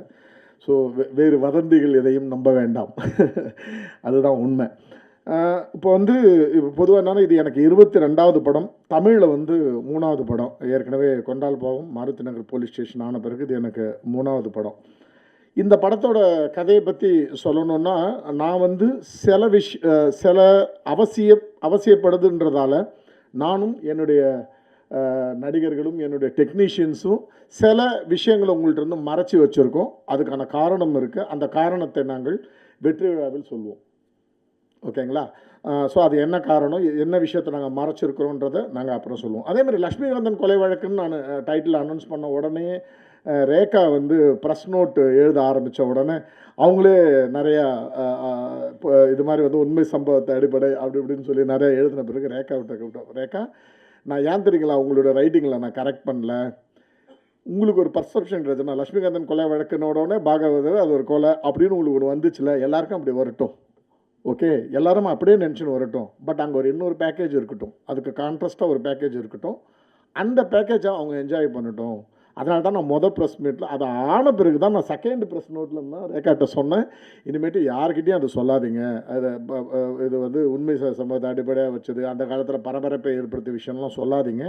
இது வந்து ஒரு உண்மை சம்பவத்தை அடிப்படையாக வச்ச ஒரு விஷயந்தான். இன்னைக்கு பேசி முடிச்சிருங்க, பேசி முடிங்க. ஓகே, ஸோ உண்மை சம்பவத்தை அடிப்படையாக வச்சது தான். என்னென்னா, ஒரு கதையாக ஒரு கதைக்குள்ளே பார்த்தீங்கன்னா, ஒரு தூக்கு தண்டனை கைதி 3:15 மணிலேருந்து 5:15 மணிக்குள்ளே அவனுக்கு நடக்க போகிற அந்த ப்ரொசீஜர், அந்த ப்ராசஸ், அவனை தூக்கிலிட போகிறாங்க. அந்த 2 மணி நேரத்தில் 1972 நடக்கிற கதை. 72 அக்டோபர் 17 எம்ஜிஆர் ஏடிஎம்கே அந்த கட்சியை ஆரம்பித்த அன்றைக்கி நடக்கிற ஒரு கதையை ரெஃபரன்ஸாக வச்சுக்கிட்டாது. அது எதுக்குன்றது இங்கே படம் பார்க்குறப்ப தெரியும். அதுலேருந்து ஒரு 3 வருஷத்துக்கு முன்னாடி 69 இருந்து அவனுடைய கதையை வந்து அந்த 2 மணி நேரம் கேப்பில் அவனுடைய கதையை சொல்லிட்டு போகிற ஒரு ட்ராவல் தான், ஒரு நான் லீனியர் படம் தான் இது. இதில் வந்து ரொம்ப கோரான விஷயம் வந்து ஒரு பொலிட்டிக்கல் க்ரைம் ட்ராமா. 5 பேர் உட்காந்து பேசுகிறப்ப, இப்போ ஒரு சிறுமி பாலியல் பலாத்காரம் ஆகிருக்கிற ஒரு விஷயத்த ஒரு 5 பேர் நம்ம டிஸ்கஸ் பண்ணுறப்ப 5 பேரும் அவன் கையில் கிடச்ச சாவடிக்கணுண்டா, ஒரு குழந்தைய போயிட்டு அப்படின்னு ஒரு பார்வை தான் பொதுவாக வரும். எனக்கு ஒரு 15 வருஷத்துக்கு முன்னாடி இருந்து எப்போவுமே என்ன தோணும் அப்படின்னா, ஒரு ரோட்டில் வந்து ஒருத்தவங்க வந்து ஒரு 5 ரவுடிங்க சேர்ந்து ஒருத்தனை கொல்றாங்க அப்படின்றப்ப அந்த 5 பேர் மேலே எனக்கு கோவம் வராமலே இருந்துச்சு. ஒரு 15 வருஷத்துக்கு முன்னால் இருந்து இந்த விஷயங்கள் வந்தது. என்னன்னா, நான் எப்போவுமே கடவுள்கிட்ட என்ன எப்படி யோசிப்பேன் அப்படின்னா, எல்லாருக்கும் நல்ல புத்தியை கொடுக்குறல்ல, ரோட்டில் ஒருத்தனை கொலை பண்ணக்கூடாதுன்ற மனநிலையை கொடுக்குற அதே கடவுள் தான் 5 பேருக்கு அவனுக்கு அப்படி ஒரு குரூரமான மனநிலை எப்படி அந்த வியாதியை ஏன் கொடுத்த, அந்த மென்டல் ஹெல்த்தை ஏன் அவனுக்கு கொடுத்தேன்னு அவன் மேலே எனக்கு பாவமாக தான் தோணும். எனக்கு அவன் மேலே கோவமே வராது. இது ஒரு 15 வருஷமாக எனக்கு ஒரு மெச்சூரிட்டி வந்த பிறகு எனக்கு வந்த ஒரு தாட் ப்ராசஸ். எந்த குற்றவாளி மேலேயும் எனக்கு கோவம் வராது. அதுக்காக நான் அந்த குற்றத்தை சப்போர்ட் பண்ணுறதா அர்த்தம் இல்லை. அவன் கொஞ்சம் சரின்ற ஆர்குமெண்ட் கிடையாது. பட் எனக்கு எப்போவுமே எனக்கு ஒரு நல்ல மனநிலை கொடுக்குற ஒரு பொண்ணு நடந்து போகிறப்ப அவளை வந்து அசிங்கமாக பார்க்கக்கூடாதுன்ற நல்ல எண்ணத்தை எனக்கு கொடுக்குறல்ல, ஏன் இன்னொருத்தனுக்கு அந்த நல்ல எண்ணத்தை கொடுக்க மாட்டேற, ஏன் அவனுக்கு அந்த பேட் மென்டல் ஹெல்த்தை கொடுக்குற அப்படின்ற பார்வை வந்து எனக்கு எப்போவுமே உண்டு. ஸோ இந்த படத்துலையும் ஒரு குற்றவாளி ஏன் அந்த குற்றவாளியான அவனை நம்ம பார்க்குற பார்வை இருக்குல்ல, ஒரு மரண தண்டனைன்றது வந்து என்னால் தண்டனையாக பார்க்க முடியல. மரண தண்டனைன்றது வந்து என்னால் வந்து ஒரு கொலையாக தான் பார்க்க முடியுது. அது நீங்கள் வந்து நம்ம ஆர்குமெண்ட்டாக பேசுகிறதா இருந்தால் நான் என்னுடைய ஆர்குமெண்ட்ஸ் என்னென்ன இருக்கோ அதை இந்த படத்தில் வச்சுருக்கேன். ஆனால் மரண தண்டனை தவறு, இது வந்து ஒழிக்கப்பட வேண்டும், இப்படி எந்தவித நீதியோ போதனையோ அதை நான் திணிக்கலை. அதர் சைடில் மரண தண்டனை ஏன் வேணுன்றதையும் வச்சுருக்கேன். இப்போ என் கூட இப்போ 2 பேர் பேசுகிறப்போ ஒரு கான்வர்சேஷன் வரும் இல்லையா, அந்த கான்வர்சேஷனையும் வச்சுருக்கேன் அதர் சைடில். அதே மாதிரி படத்தோட எண்டில் கன்க்ளூட் பண்ணுறப்ப கூட ஒரு விஷயத்தை ரொம்ப கிளியராக சொல்லியிருக்கேன். என்னென்னா, இது மரண தண்டனை வேண்டுமா வேண்டாமா அப்படின்றதுக்கான படம் தவிர எதுவுமே நியாயப்படுத்துகிற படம் கிடையாது. எண்டில் வேணுமா வேணாமான்றதை நீங்கள் சொல்லுங்கள், உரிமைக்கான குரல் தான் அதுக்கான மாற்றத்துக்கான ஒரு வழின்ற மாதிரி ஒரு விஷயத்தை சொல்லி படத்தை முடிச்சிருக்கேன். இதில் அழகான ஒரு காதல் கதை இருக்குது, நல்ல ஒரு அம்மா சென்டிமெண்ட் இருக்குது. இதில் 2-3 விஷயங்களை மட்டும் நான் சொல்ல விரும்புகிறேன். ஒன்று என்னென்னா, அது கதையோட களத்தை பற்றி சொல்லிட்டேன். ஆக்டர்ஸை பற்றி சொல்கிறப்ப நான் வந்து என்கிட்ட எப்போவுமே ஆரவ் சார் சொன்ன மாதிரி நான் ஒரு டைமில் ஒரு ஹீரோ மட்டுமே, ஒரு ஆக்டரை நான் ஹீரோவை அப்ரோச் பண்ண மாட்டேன். எப்போவுமே எந்த ஹீரோவையும் அப்ரோச் பண்ண மாட்டேன், ஆக்டர்ஸ் தான் அப்ரோச் பண்ணுவேன். நான் எனக்கு பிடித்த நடிகர்களை நான் இது பண்ண தவிர நட்சத்திரங்களை நான் எப்போவுமே அணுக மாட்டேன். ஸோ நான் வந்து எப்படின்னா, ஒரே டைமில் ஒரு 5-6 பேருக்கு கதை அப்ரோச் பண்ணே இருப்பேன். ABCDன்னு அப்ரோச் பண்ணினே இருக்கிறப்ப அதில் ஆரவ் சாரும் ஒருத்தர். இந்த கதையை வெற்றி சார்கிட்ட சொல்லியிருந்தப்போ பேரலாம் நான் ஆரோக்கிட்டே அந்த கதையை சொன்னப்போ எனக்கு நான் அப்ரோச் பண்ணதுலேயே 2 பேர் தான் கிளாரிட்டியாக எனக்கு சொன்னேன். ஒன்று வெற்றி சார், இன்னொரு ஆரவ். மிச்சம் எல்லா ஹீரோக்கிட்டேயும் ஒரு கன்ஃபியூஷன்.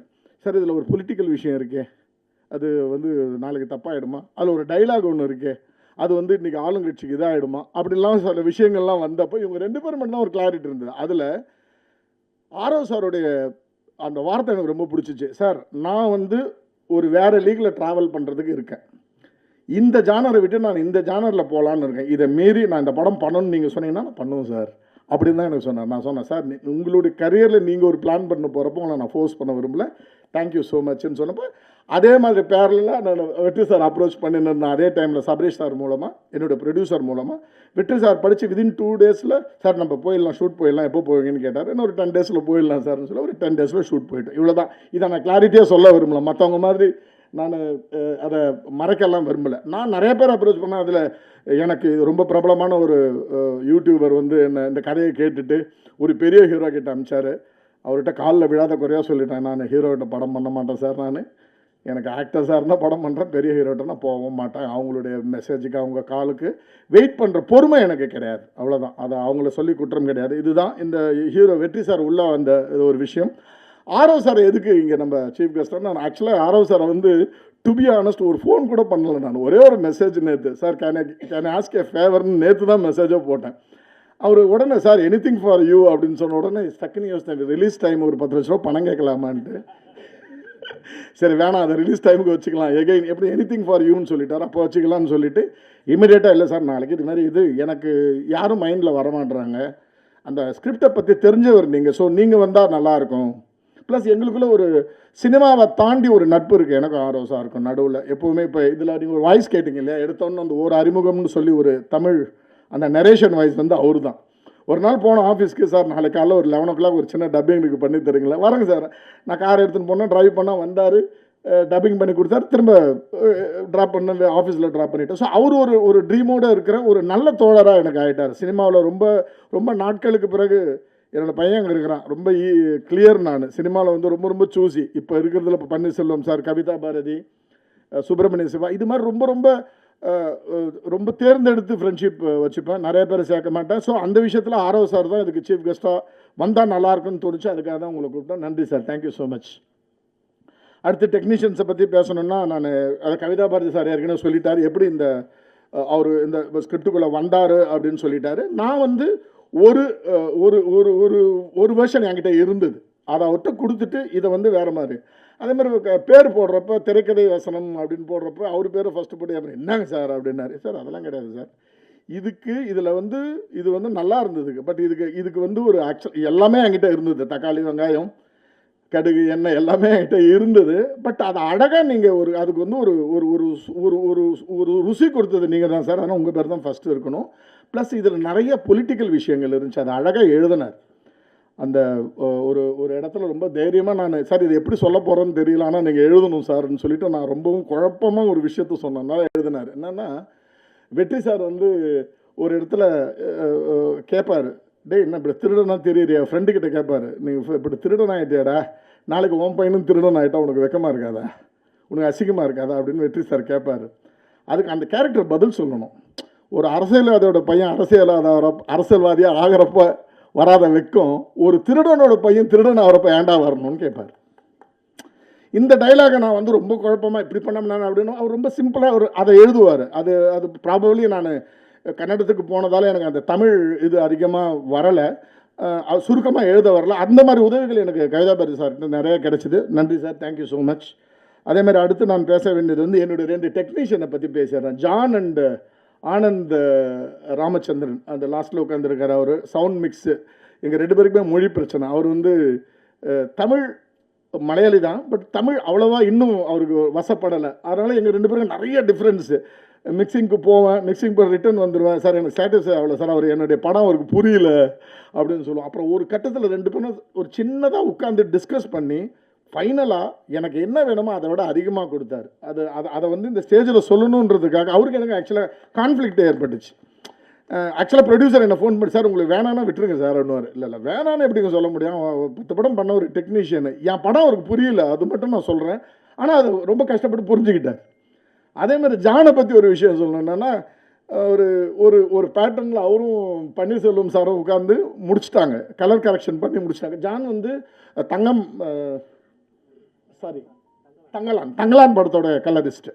ஸோ இப்போ என்னுடைய படம் முடித்த பிறகு ரொம்ப பயங்கர சந்தோஷமாக இருக்கும் இல்லையா ஒரு கலரிஸ்ட்டுக்கு, என் படம் வந்து பாருங்கள் அப்படின்ட்டு. ஸோ அவரும் பன்னீர்செல்வம் சாரை என்னை கூப்பிட்டப்ப நான் அப்படியே வெளில வந்துட்டு இது என் படம் கிடையாதுன்னு சொல்லிட்டேன். கலரில் நான் சொல்கிறேன் இது என் படம் கிடையாது, நீங்கள் ஏதோ ஒன்று யோசித்து பண்ணுறீங்கல்ல, அது கிடையாதுங்க இந்த படம். டோட்டல் ஒரு 25 நாள் ஒர்க்கு அது. ஐ செட் டோட்டலி ஜீரோன்றேன். இது இல்லை சார், நம்ம எடுத்தது இது கிடையாது, என் மைண்டில் இருக்கிற விஷுவல் இது கிடையாது. Again they worked for 15 days, வேற ஒரு கலரை கொண்டு வராங்க. ஸோ இந்த விஷயங்களெல்லாம் ஸ்டேஜில் பேசணுன்றதுக்காக தான் உங்களை நான் கூப்பிட்டது. ஸோ எனக்கு வேண்டியதை கொடுத்த இந்த டெக்னீஷியன் அவங்க 2 பேருக்கும் என்னுடைய ஸ்பெஷல் தேங்க்ஸ். பயங்கர டார்ச்சராக ஃபீல் பண்ணியிருப்பீங்க அப்போ. அடுத்தது நான் பேச வேண்டியது வந்து ஜான் பேசினேன், தர்புகா சிவா. ஓகே, நான் போயிட்டு இந்த விஷயத்தை நான் தர்புகா சிவா கிட்ட இந்த மாதிரி படம் பண்ண போகிறோம் அப்படின்னு சொன்ன உடனே அதே அவர் சொன்ன மாதிரி இந்த சாங்கை எப்படி வைரல் பண்ணலாம், லிரிக்கில் என்ன கொண்டு வரலாம், ஜிங்கி நிக்கா சிக்கா அது மாதிரி எல்லாம் கொண்டு வரலாமா, இப்படிலாம் எந்த பேச்சுமே வரல. நான் சொன்னேன் சார் ஒரு டூயட் இருக்குது, அது வந்து பாரதியார் பாடல், ஒரு அம்மா சாங் இருக்குது, அது பாரதிதாசன் பாடல், இன்னொரு சாங் நம்ம இந்த படத்தோட தீமை பற்றி பேச போகிறோம், தூக்கு தண்டனை பற்றி பேச போகிறோம். அது வந்து நான் அறிவுக்கிட்ட எழுத வைக்கலாம் சார் அப்படின்னு சொல்லிட்டு நாங்கள் 2 பேருமே கொஞ்சம் அறிவுக்கிட்டத்தனமாக யோசித்தோம். அது நடக்கவே இல்லை. அவர் கம்யூனிகேஷனில் வரல. அது ஒரு இன்னொரு கதை, அது இன்னொரு ஸ்டேஜில் அது யாரோ சொன்னாங்க கான்ட்ரவர்ஷியலாக என்ன பேசினா நல்லா வைரல் ஆகும் சார்ன்ட்டு. வேணாம், அது இல்லை, அது நடக்கலை. அது நடக்காதப்போ நான் என்ன பண்ணேன், ஒரு நாள் உட்காந்து நானே ஒரு லிரிக் ஒன்று எழுதி, ஸோ இது மாதிரி ஒரு பேட்டர்னில் ட்ரை பண்ணலாமான்னு சொல்லி ஒரு தீம் சாங்கும் பண்ணியிருக்கோம். மொத்தம் 3 சாங், பாரதியார் பாடல் ஆதலினால் காதல் செய்வரை வந்து எல்லாம் அந்த ஒரு லைனை தான் யூஸ் பண்ணியிருப்பாங்க. நாங்கள் வந்து அந்த முழு பாடலையே உபயோகப்படுத்திருக்கிறோம். அடுத்தது முத்தம் கொடு முத்தம் கொடு பாரதிதாசன் பாடல் உபயோகப்படுத்திருக்கோம். ஒரு தீம் சாங் இருக்குது, ஒரு 3 சாங். அதேமாதிரி பேக்ரவுண்ட் ஸ்கோரில் வந்து பார்த்திங்கன்னா, நான் அவருக்கு சொன்னேன், எனக்கு வந்து நான் ஜென்ரலாக ஒரு 20-25 நாளில் பேக்ரவுண்ட் ஸ்கோர் முடிச்சு கொடுத்துடணும் அப்படின்னு. பட் அவர் இல்லை எனக்கு ஒரு மாதம் ஆகும்னு சொன்னார். ஒரு 2 மாதம் எடுத்துக்கிட்டார் டோட்டலாக. படம் வந்து ஆக்சுவலாக ஒரு மார்ச்லேயே ரெடியாக இருந்திருக்கணும். ஒரு ஏப்ரல் வரைக்கும் ஆனதுக்கான காரணம் வந்து தர்புகா சிவா என்னன்னா பயங்கர பர்ஃபெக்ஷனிஸ்ட். அவருக்கு சாட்டிஸ்ஃபை ஆகாமல் நீங்கள் என்ன தான் அவரை ஃபோர்ஸ் பண்ணாலும் ரெடி ஆகிடுச்சுன்னு கொடுக்க மாட்டார். அதில் வேறு என்னுடைய கரெக்ஷன்ஸ் இதெல்லாம் சேர்ந்து ரொம்ப பர்ஃபெக்டான சுப்பிரமணிய சிவர் மாதிரி இன்றைக்கி அந்த படம் வந்து நாங்கள்லாம் பார்க்குறப்ப ரொம்ப எக்ஸைட்டிங்காக இருக்கிறோன்னா அதுக்கு மெயின் ரீசன் வந்து Darbuka Siva. Thank you so much sir. அடுத்தது என்னுடைய எடிட்டர் பூபதி. இப்போ நம்ம கியூப் ஓனர் ஜெயேந்திரா சாருடைய படம் அவர் பண்ணின்னு இருக்கார். ஏற்கனவே அஸ்திரம்னு ஒரு படம் பண்ணார். இவரை நான் சூஸ் பண்ணது வித்தின் 5 minutes சூஸ் பண்ணேன். ஆக்சுவலாக எப்படின்னா, ஷானுன்னு சொல்லி பொம்மை நாயகி டேரக்டர்கிட்ட பேசினிருந்தேன். அது பேசுனப்போ இது மாதிரி நான் அஸ்திரன்னு ஒரு படம் பார்த்தேங்க, செம்மையாக இருந்துச்சு எடிட்டிங்கு, அந்த பையன் கிடைச்சா நான் அவங்க கூட ஒர்க் பண்ணுங்க. ஆமாங்க என் ஃப்ரெண்டு தாங்க, அது ஒரு நிமிஷம் பூபதி எங்கே இருக்கீங்க அப்படின்னு கூப்பிட்டாரு. வந்தார், அவர் எடிட்டர் ஆகிட்டார். ரொம்ப எக்ஸலண்ட்டான ஒரு இது. எனக்கு ஒரு ஜென்ரலாக எடிட்டருன்றப்போ ஒரு சர்வாதிகாரம் இருக்கும் டைரக்டர்கிட்ட. நான் சொல்கிறது நீ கட் பண்ணு அப்படின்னு ஒன்று இருக்கும். இவர்கிட்ட அப்படி அது நடக்காது, அந்த சர்வாதிகாரமே நடக்காது. இவர் வந்து ரொம்ப க்ரியேட்டிவாக சில விஷயங்கள் நமக்கு சொல்லுவார். நம்ம இல்லை இதை பற்றி நல்லாயிருக்கும் அப்படின்னு இல்லை சார் அது இருக்காது, நாளைக்கு யோசிக்கலாம், அது அப்படி இருக்காது, நான் கொஞ்சம் டைம் கொடுங்க, எனக்கு நான் வேறு மாதிரி பண்ணி காமிக்கிறேன். ஸோ அந்த இன்புட் டைரக்டருக்கு இன்னொரு பர்ஸ்பெக்டிவை கொடுக்குற அந்த இன்புட் வந்து பூபதி கிட்டேருந்து எனக்கு நிறையா கிடச்சிச்சு. அண்ட் ஐ அஷ்யூர் தட் என்னுடைய ஃப்யூச்சரில் அவரே என்னை விட்டு போகிற வரைக்கும் அவர் தான் என்னுடைய படத்தில் எடிட்டராக இருப்பார். இதுக்கு நடுவில் இதோட பிஸ்னஸ் பிளான் வந்து இதோட பிஸ்னஸ் பிளான் வந்து ஒரு சின்னதாக ஆரம்பித்து போயின்னு இருக்குது. கண்டிப்பாக ஏதாவது ஒரு விஷயத்தில் நான் ஒரு 75% அது ஒரு பாசிட்டிவாக இருக்குது, முடிஞ்சிடும். எல்லாம் நல்லபடியாக முடிஞ்சால் ஜூன் 26 படத்தை ரிலீஸ் பண்ண பிளான் பண்ணின்னு இருக்கோம். Probably within a week or 10 days நான் அந்த டேட்டை அனௌன்ஸ் பண்ணுவோம். ஆசச் இப்போதைக்கு நான் வந்து ஜூன் 26 ரிலீஸ்ன்ற மாதிரி பிளான் பண்ணியிருக்கேன். இதை தவிர ஏதாவது விட்டுட்டேனான்னு தெரியல. அது கேமராமேன் அதுதான். ஓகே, பன்னீர்செல்வம் சார் வந்து எனக்கு அதான் கொண்டல் பாவத்தோட ஒரிஜினல் ஆக்கராள ராத்திரி டைம்லேருந்து எனக்கு நல்ல ஒரு நண்பரானார். படம் பண்ணும்போது அப்புறம் ஆஸ் யூஷுவல் நான் ஏற்கனவே கொண்டல் பாவம் இதுலேயே உங்களுக்கு சொல்லியிருக்கேன். எனக்கு வந்து யங்ஸ்டர்ஸ் கூட கேமராமேனு யங்ஸ்டர்ஸ் கூட ஒர்க் பண்ணுறது வந்து பயங்கர டிஸ்கம்ஃபர்ட். எனக்கு வந்து கொஞ்சம் சீனியரான கேமராமேன் இருந்தால் என்னுடைய வே ஆஃப் ஒர்க்கிங்க்கு மெச்சூரிட்டியான கதைங்களுக்கு கரெக்டாக இருக்குன்றதால, அதே மாதிரி அவங்கள்ட்ட இருந்து நான் நிறைய கற்றுக்கணுன்ற ஆசை எனக்கு இருக்குது. செழியன் சார்கிட்ட தான் நான் நிறைய கற்றுக்கிட்டேன். கொண்டால் பாவம் படத்தில் செழியன் சார்கிட்ட தான் நான் நிறைய கற்றுக்கிட்டேன். ஸோ எனக்கு வந்து ஒரு பேராசை, அவ்வளோதான். இன்னொரு சீனியர் கேமராண்ட ஒர்க் பண்ணுறப்போ அவர்கிட்ட இருந்து நிறைய கற்றுக்கலாம் அப்படின்ட்டு. அதுக்காக ஒரு அடுத்த படத்தில் இன்னொரு சீனியர் கேமராமேன் நான் போக மாட்டேன், அவர் தான் அடுத்த படமும் பண்ணுவார். நான் ஜென்ரலாக சொல்கிறேன். அதில் வந்து ரொம்ப ஈஸியாக என்கிட்ட அதான் மாத்திவன் என்கிட்ட கேட்டுருந்தார், எப்படி உங்களால் இவ்வளோ சீக்கிரம் படம் பண்ண முடியுதுன்ட்டு. எனக்கு ஜென்ரலாக ஒரு பழக்கம் ஒன்று வந்திருக்கு. ஸ்டேஜிங்னு சொல்லி ஒரு ப்ராசஸ் நான் யூஸ் பண்ணுறேன். என்னென்னா, ஒரு படத்தோட லொக்கேஷன் ஒரு 12 லொக்கேஷன் இருக்குன்னா, cameraman team, art director team, direction team plus ப்ரொடக்ஷன்லேருந்து ஒருத்தரை கூப்பிட்டு அந்த 12 லொக்கேஷன்லேயும் 60 சீன் இருக்குன்னா 60 சீனையும் நான் நடித்து காமிச்சிடுவேன் வித் த டீம். 3 நாள் இருந்தால் 3 நாளும் அந்தந்த லொக்கேஷனுக்கே போய்ட்டு நடித்து காமிச்சிடுறது. இதான் சார் 60 சீன் நான் இப்படி தான் எடுக்க போகிறேன் அப்படின்ட்டு. அப்போ என்ன ஆகிடும்னா, த ஹோல் யூனிட் வந்து எஜுகேட் ஆகிருக்கும், நாலேஜாக இருக்கும். அப்போ நம்ம போய் இது பண்ணுறப்ப நம்ம சார் இங்கே கேமரா வச்சு இங்கே ட்ராலி இந்த கதைங்களே இருக்காது. காலைல போனோன்னே சார் அந்த ஃபர்ஸ்ட் ஷாட்டுக்கு ரெடி ஆகிட்டேன்னு அவர் சொல்லுவார். அசோசியேட் டைரக்டர் எல்லாருமே எஜுகேட் ஆகிருப்பாங்க. அதுதான் இங்கே சீக்ரெட்டை தவிர வேறு எதுவும் ஸ்பெஷலாக நான் ஸ்பீடாக பண்ணுறதுக்கு எந்த காரணமும் கிடையாது. ப்ரிப்பரேஷன் நல்லாயிருக்கும், எல்லாருக்கும் எல்லாமே தெரியும். ஒரு மறைச்சி இல்லை அப்புறமா வந்து சொல்கிறேன் அதெல்லாம் இருக்காது, கிளாரிட்டி இருக்கும், அவ்வளோதான். ஸோ பன்னீர்செல்வம் சாருக்கும் என்னுடைய மனமார்ந்த நன்றி. இந்த இதில் வந்து மற்றபடி எனக்கு ஆக்டர்ஸில் வந்து மதன் சார், நான் ஒரே ஒரு ஃபோன் கால் வந்து சார் ஒரே ஒரு சீனு சார் ஒரே ஒரு சீன் இல்லை சார், கதை உங்கள்கிட்ட இருந்தால் ஆரம்பிக்குதுன்னு சொல்லி ஃபோன்லேயே சொன்னேன், டக்குன்னு ஒத்துக்கிட்டார். இப்போ முக்கியமாக ஒரு விஷயம் சொல்லணும், எல்லா ஆக்டர்ஸ்க்கும் நன்றி, லைக் லிசி, கன்னியாபாரதி மேடம் எல்லாருக்குமே நன்றி. சரவணன் சாரை பற்றி ஒரே ஒரு விஷயம் மட்டும் சொல்லணும், அதை தான் நான் கடைசியில் சொல்லலாம் அப்படின்ட்டு. நான் ப்ரொடியூசர் சார் இது முடிச்சிடறேன் சார், 5 minutes.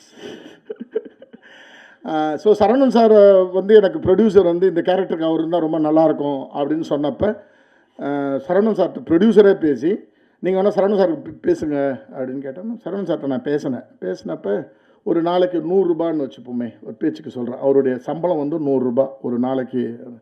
சார் என்னை வச்சு நீங்கள் 100 ரூபா கொடுத்து எப்படி பண்ணுறீங்க, ஒரு சீனுன்றீங்க, கதை சொல்லுங்கள் அப்படின்னாரு. நான் ஃபோன்லேயே கதை சொன்ன உடனே ஒரே வார்த்தை சொன்னார், எனக்கு லைஃப்பில் இது மாதிரி யாருமே கதை சொன்னது கிடையாது இவ்வளோ கிளாரிட்டியாக. ஒரே ஒரு வேலை பண்ணுங்கள், 100 ரூபாய்க்கு பதில் 75 ரூபா கொடுங்க, நான் இந்த படம் பண்ணுறேன்னு சொன்னேன். ஸோ உங்கள் எல்லாருக்குமே ஒரு விஷயம் என்னென்னா, 75 ரூபாய்க்கு அவர் பண்ணாருன்றது மட்டும்தானே. அதோட கிளைமேக்ஸ் என்னென்னா, ஒரு நாள் பண்ணாதீங்க டேரக்டரை, 2 நாள் பண்ணுங்கள், இன்னும் சீன்ஸ் எதுக்கு எடுங்க அப்படின்னு சொன்னார். சம்பளத்தையும் கம்மி பண்ணி இன்னொரு நாள் நான் சேர்த்து கொடுக்குறேன், இன்னும் சீன்ஸ் எடுங்க அப்படின்னு சொன்னார். Thank you so much sir. இது ரொம்ப ரொம்ப ரேர் இது மாதிரியான விஷயங்கள். இதில் சம்பளம் இதெல்லாம் நமக்கு தெரிஞ்சதில்லை.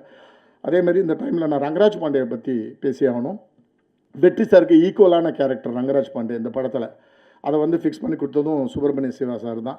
அவரும் அதே மாதிரி தான். ஒரு அமௌண்ட்டு ஃபிக்ஸ் பண்ணுறோம், அமௌண்ட்டு ஃபிக்ஸ் பண்ணி படம் நடிச்சுட்டு போகிறாரு. ஒரு நாள் முன்னாடியே ஷூட்டிங்கை முடிச்சிடுறேன், உங்களுக்கு ஒரு சின்ன கிஃப்ட்டு அப்படின்னாரு. என்ன சார் அப்படின்னு கேட்டேன். கிட்ட போனோன்னே நான் பேசின காசில் 2 லட்ச ரூபா திருப்பி கொடுத்துட்றேன் அப்படின்னு சொன்னார். எதுக்கு சார் அப்படின்னு. இல்லை நீங்கள் சொன்னதை விட கம்மியான நாளில் எடுத்துட்டீங்க, எனக்கு அவ்வளோ பணம் வேணான்னு சொல்லிவிட்டு, அவர் எவ்வளோ பணம் வேணான்றது வேணாம். ஸோ 2 லட்ச ரூபாயை எடுத்துன்னு போய்ட்டு வெளியில் போயிட்டு ப்ரொடியூசர்கிட்ட ட்ரான்ஸ்ஃபர் பண்ணிட்டு அவர் பாட்டுன்னு போயிட்டார்.